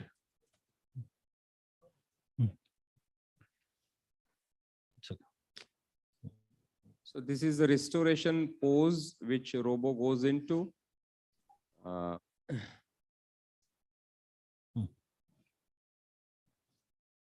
the saline tube which is attached to the Miller, we add antibiotics into that saline. So gentamicin is added. So while cutting, the continuous antibiotic irrigation or saline Okay. is there in the OR field. So now, Dr. Neeraj, Yes. we are going ahead with the cuts. So are you going for extension surface or full surface? Full surface, full surface. Yes. Okay. So let me start off with, yes, please. So again, it will ask you to identify Yes. these points. So this is where the screen is now. So you will have a ab bada karo, a chota. A chota, a bada. Let's go. Yeah, start now.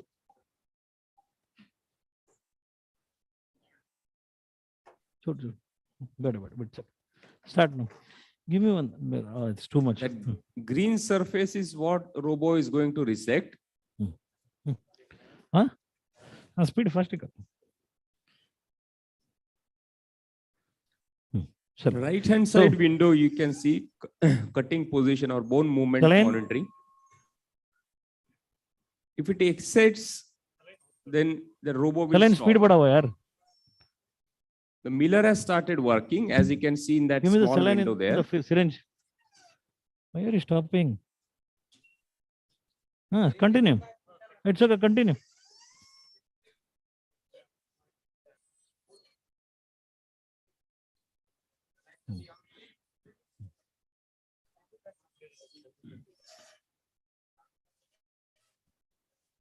For the beginners. So can you see yes. the distal cut now? Yes, we can see it clearly. So the cut is going from medial to lateral, and you can also see on the screen what's happening. Banta. So nibbler.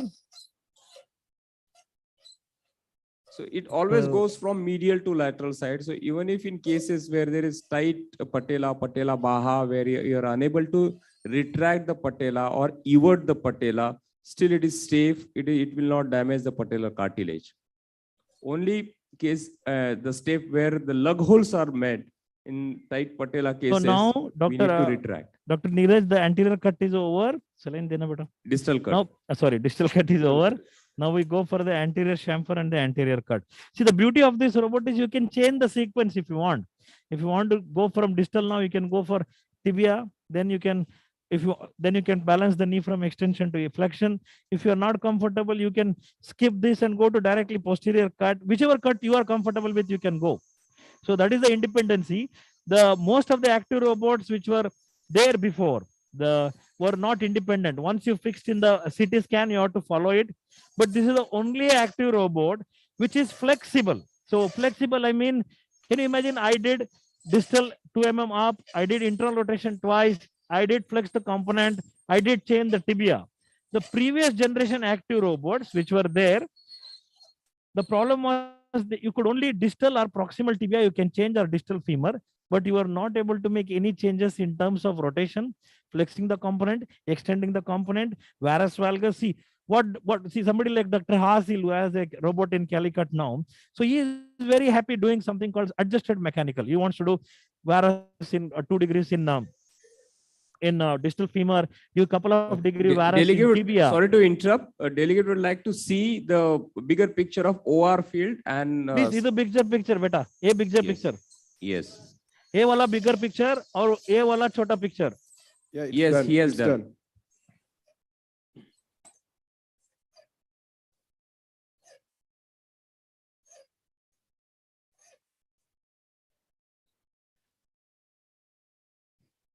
Now we have done with the anterior chamfer and anterior cut. Now we are going for the medial, both posterior medial and posterolateral chamfer cuts.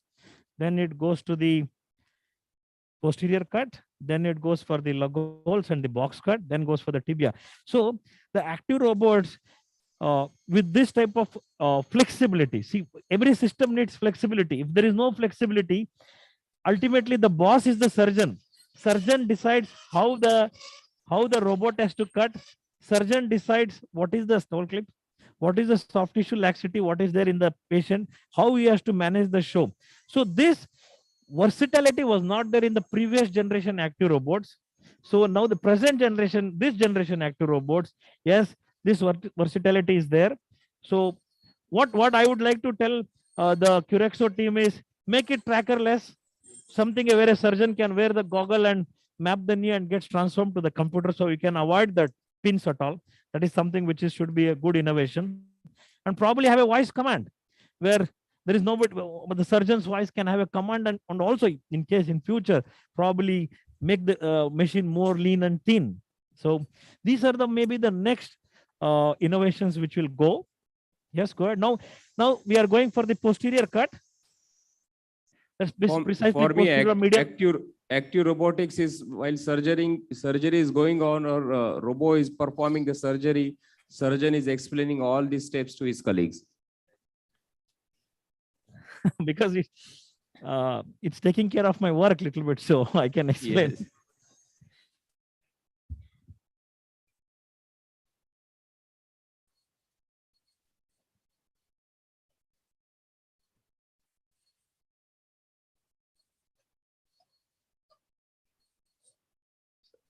Actually, on television, we can see it clearly rather than on screen. That's why I have requested them to just turn the television. Those of you are really interested. So if you see, please, sorry to interrupt, Chandrasekhar.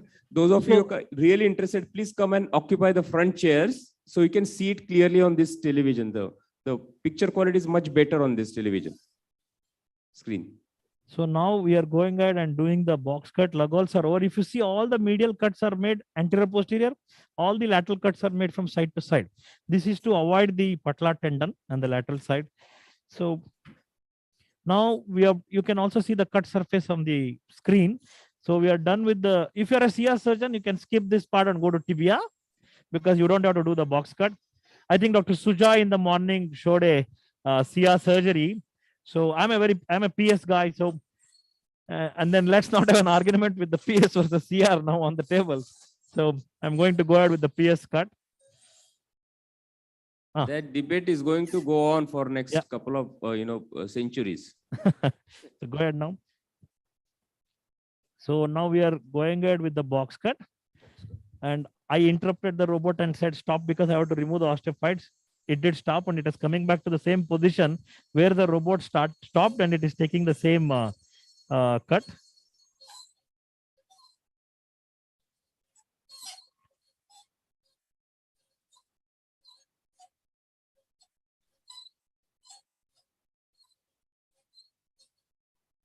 So now the box cut is made. Now it's going to go for the trochlear cut. One second, stop. Oh, either zoom kar to trochlear cut dikha. Dr. Neeraj sir, I'll show the trochlear cut. Just see whether they can be visible. Yes. Is visible here? I feel it is the most precise cut with this system.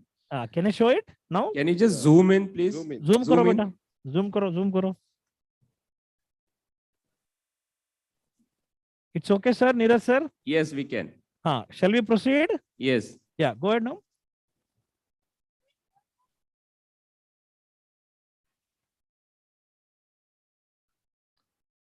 Thin wafer of bone, it just removes about a millimeter and a half. So now femur cut is over. Now I remove this femur gun. We'll remove these pins, and now I remove the bone in the posterior aspect and then make way for the tibia cut. The removing of the bone posteriorly help. Abhi aap usko dikha sakte. Hammer, sorry, the nibbler. So by removing the bone posteriorly, the advantage is you will have space for the tibia. In tight knees, it's better to do it. Osteotomy. Straight osteotomy better.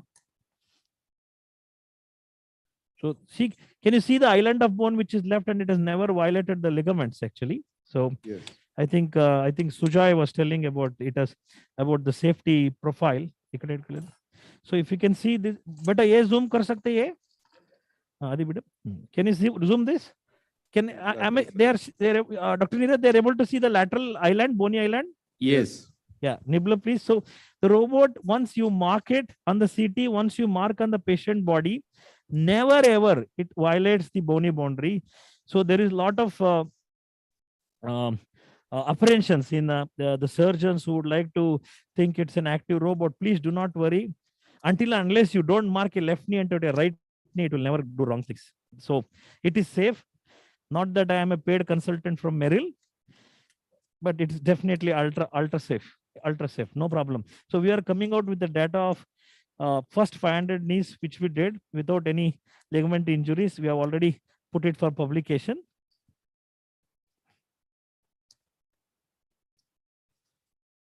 Give me the osteotome, please.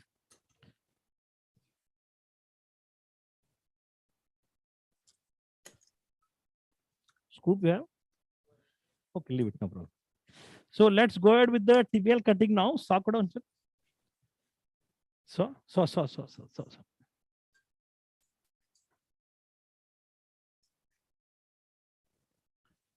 Touring it, run through.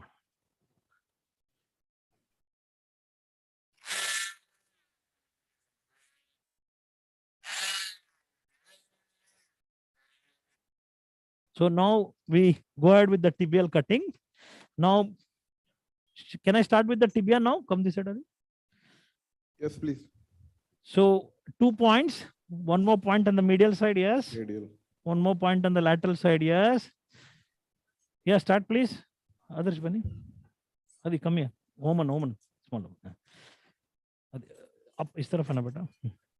Adi, il Bunny, center. Okay.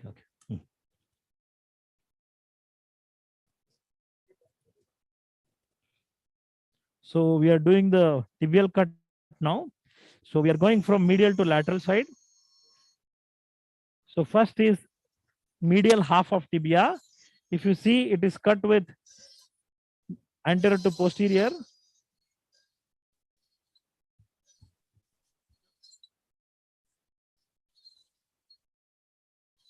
As you can see in that window, as the Miller goes past, say around 30-40% the tibial surface, it goes inside. So it is not going to touch MCL even in tight knees. So it is pretty safe. Wait, karo. It is not going to cross the bony boundary. Yara? Stop the sound.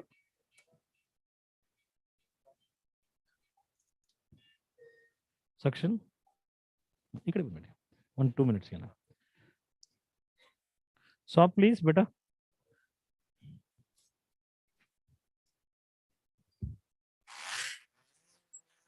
Osteotome. Just removing some bone on the medial side. Circle. So now nibbler kado. Nibbler then beta. So the medial half is cut. Now I'll show the lateral half of the tibial cut.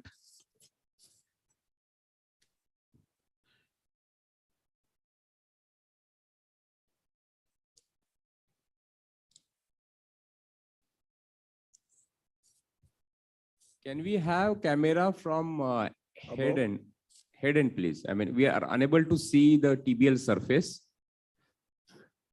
Now, और थोड़ा नीचे कर सकते हैं? No, from the head end.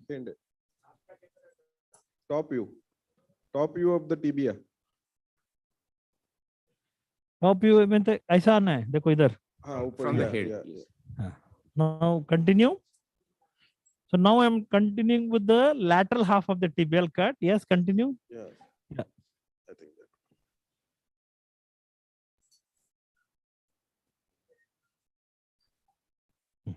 that. Okay.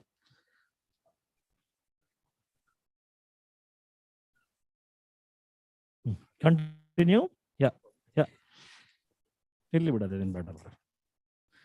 Oh, chikkadide.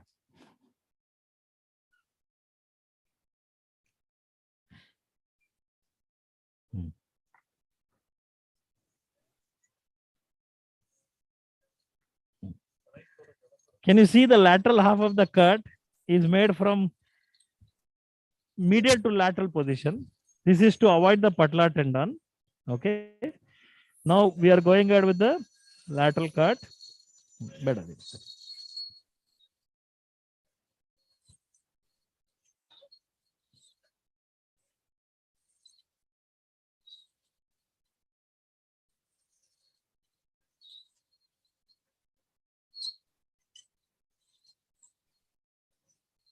Is it visible, Dr. Adkar sir? Yes, clearly visible. Visible. Okay. So now the robot job is done. So now what I'll do is I'll ask the robot to go to the side, remove all the remaining island of bone, and then do the gap check and remove the attachment. Remove. So now the robot has done its job. I am going to take the robot to the side. So if you see, table down. If you see, if I keep these two pins now, if I keep these two pins, I can revisit my cuts if I want. Suppose if I'm tight in flexion, I can downsize my femur, come down, no problem. If I tight in extension, I can take the distal cut and robot will automatically take all the other markings as it is. Once you do the distal cut, it changes chamfer everything by itself. What I do most of the times is when I do this cut, I know my rotations, I know my soft tissue work, what I have done, I know how the implant is positioned. If there is a flexion extension mismatch, I go ahead with conventional, but never it has, probably yes, I should never say never. Maybe 1 in 200, 1 in 300 cases, if I feel, I go ahead and do the changes, the cuts, but you can revisit with the robot, no problem. Because if you keep these pins, that's enough. You can revisit again. So what I'll do is, Dr. Adkar sir, I'll remove this pin, okay? And then I'll go ahead with the balancing, okay? Yes. Can you? Huh? Huh? Huh? Yeah, wait. I'm only removing these two pins, keeping the femur and tibial navigation pins intact. So one question.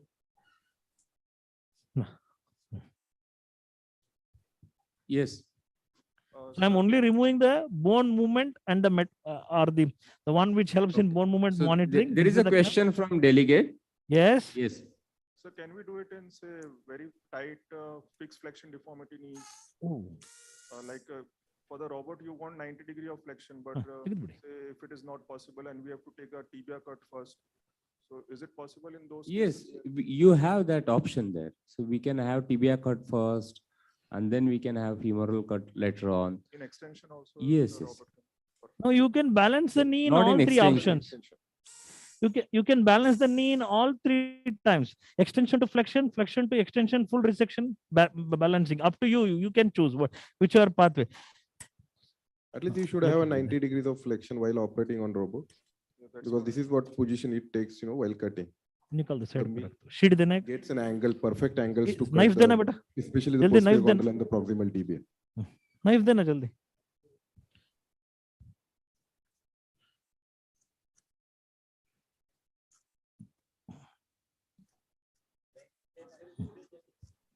एक sheet देना बेटा.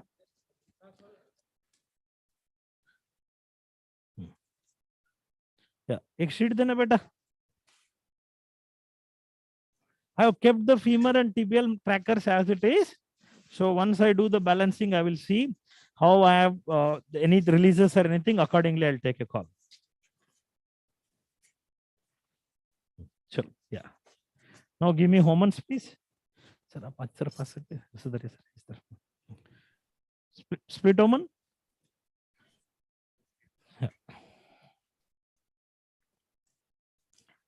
Little bit tight है, exposure release कर देता हूँ मैं.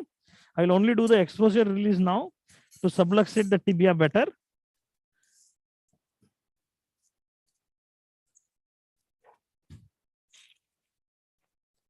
Yeah. Yeah. Oman. Split. Split. Yeah. Nibbler.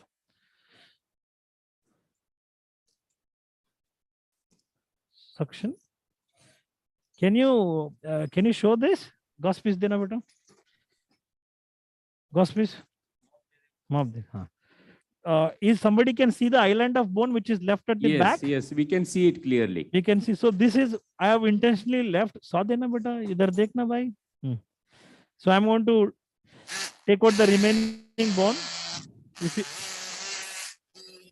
thick सा है. बड़ा वाला thick वाला सा है.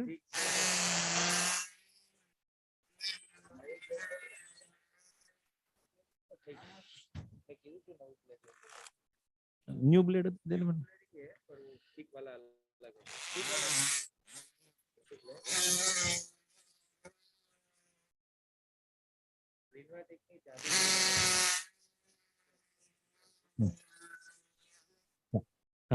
Give me that. Okay, very good, beta. Thank you. This will help.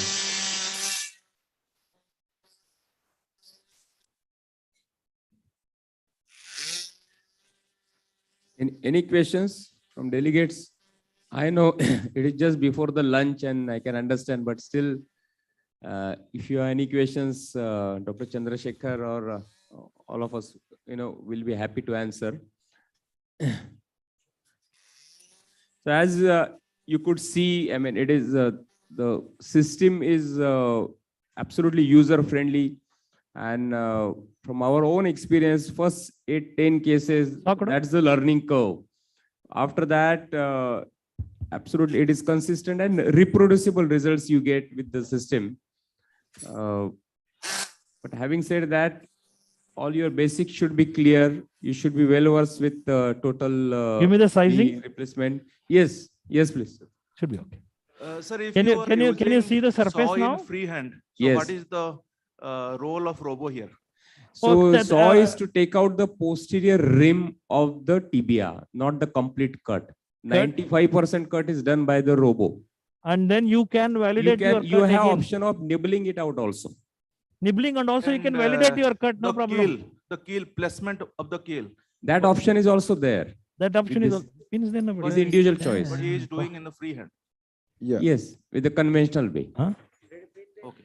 See that option also you in pre-operative planning on the tibial side, like on your femoral side, you keep a rotations. Same way you can go and do it on the pre-planning on the tibial side also. But again, as I said, not everyone is doing that. The robo will come and make a central peg and you will mark the kill. Okay, thank you. One open. Oh my goodness. For the question what the delegate asked, I am only nibbling the periphery of the bone. The almost 90% of the cut is made by the robot, and osteophytes and all you will nibble out. Yes, if you want to avoid that also you can avoid, but you can validate your cut. But oversizing tibia is not recommended because you have to put a proper size. You can't put your tibia on osteophytes. So you will leave the osteophytes for you to nibble by yourself. Just because the bone has to handle well, instead of osteophytes, I'm just sawing out. But yes, you can nibble it out. Don't have to use the saw. Even if you use saw, please validate your cut. No problem. Yes, drill, please. Well, that's it is the safest way to this thing. Your ligaments are very close and that milling device is such a sharp, it might take away. So it keeps some bony borders on both the tibia and the femur. And please, if you are interested to do the keel, you can do the keel. It's totally surgeon's precise choice. Osteotomy. Yeah. So whatever I have saw is this part doesn't make a difference. Can we have other angle for the operative field? We are seeing the posterior medial corner of the tibia. He wants to see the posterior lateral. So the camera can go a bit on top side. So this is the tibial plate. This is my cartridge pin tip, which is there on the posterolateral side. So this is the medial, anterior, posteromedial, posterolateral. I just have I can just put this quarter millimeter tip. I'm up to the brim, and then laterally, yes, I can just put this. So there is a question from delegate to you, Dr. Chandrasekhar. Yes. So during your pre-op planning, you did an internal rotation of tibia, but while now you are doing a tibial preparation manually, how you are keeping it to your external rotation or internal rotation? Internal rotation of the femur was done. Femur. He has done for the Not of the tibia, dear. It was of the femur, not the tibia. To balance the flexion gap. Rotation was done. So this one, how external rotation will be done manually by of the tibia? base plate? So can we have that alignment rod and just to for the delegates, can we show it to them? Yeah, we will show. Yes. You have both the options. You can do it on pre-planning on the CT scan and mark your rotations. The mill will come and do the peg and the keel marking. So that will determine your pre-planning rotations for the tibia. You had another option. You take just distal proximal tibial cut and go traditional way and mark the rotations for the tibia.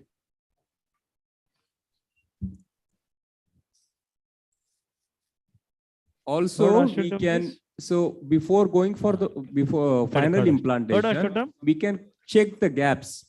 Okay. And sir, you said that pre-op planning CT scan is necessary. So that CT scan hard disk has to be put in the robot, or? no, the CT scan is to be done in a particular way, and the metal rod is tied to a patient's leg, and those images need to be taken in a particular way, sequence. Those images are loaded on this QVIS software, where auto segmentation is done by company person.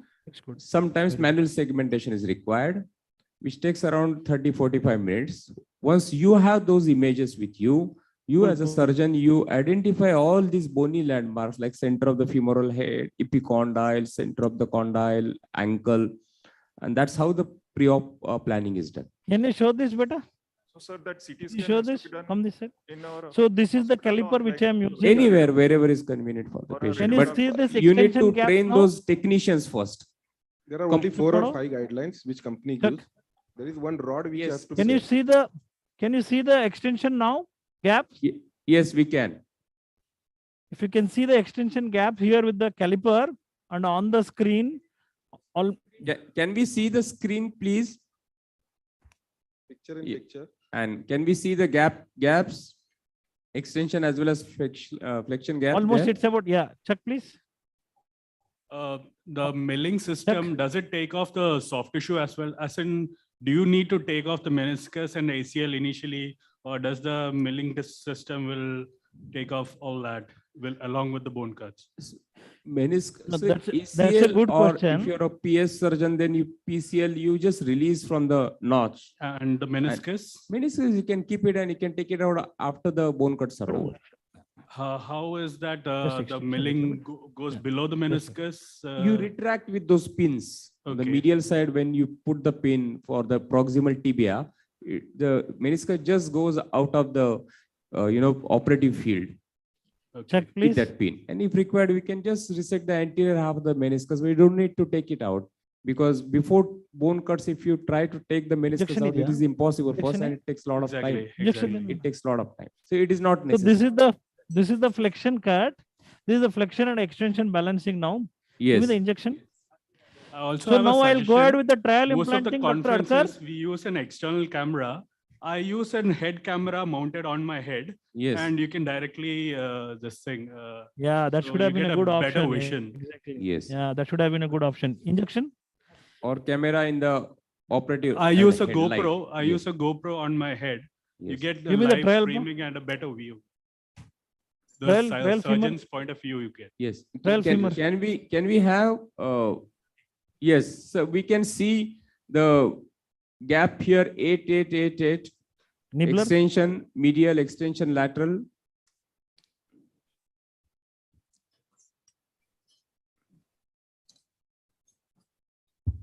Excuse me, sir.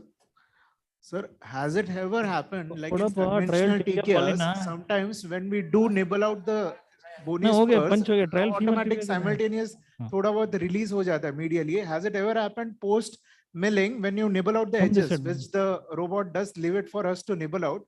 Has it ever happened in your case who have done many numbers like thoda, it has released a little bit more than expected?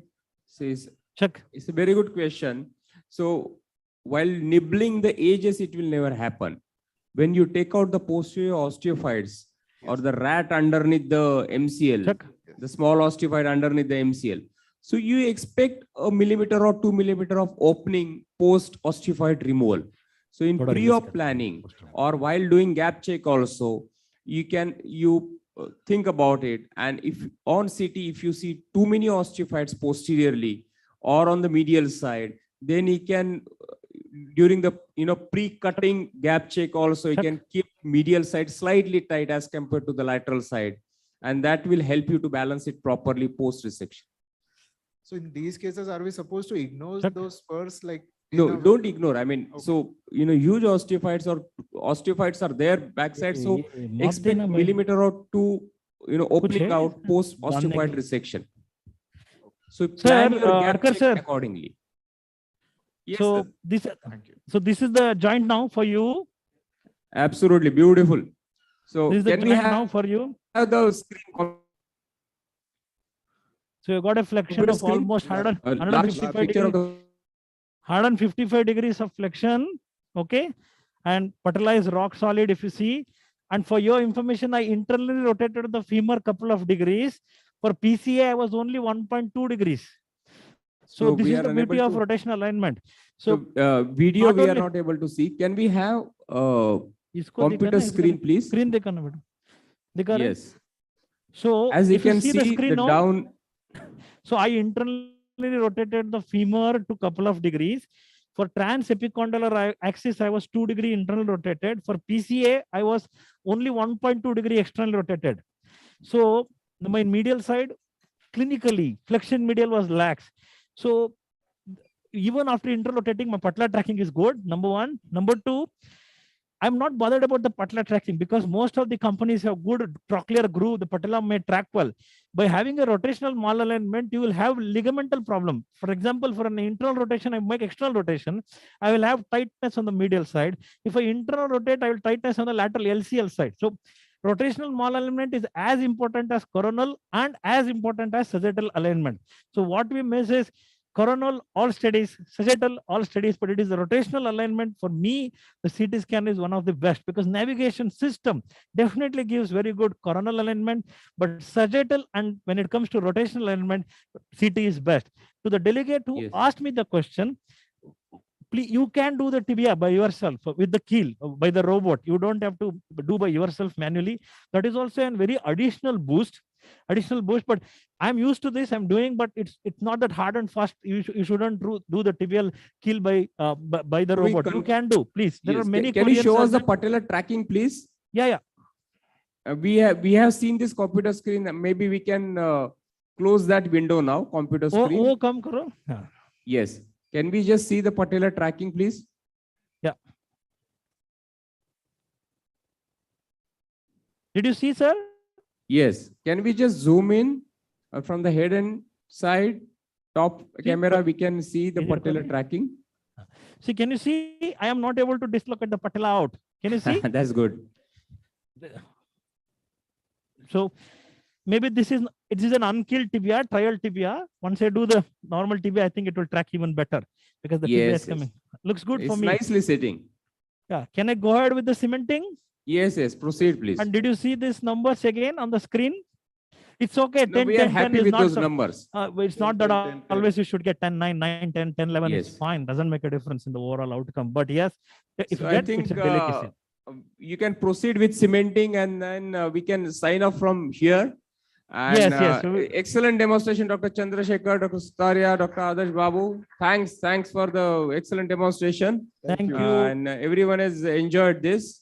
Now you. we break for the lunch, Manish. And we will do the cementing Yes. here. No problem. Thank you very much. Thank you so much. Yeah, Thank bye. you.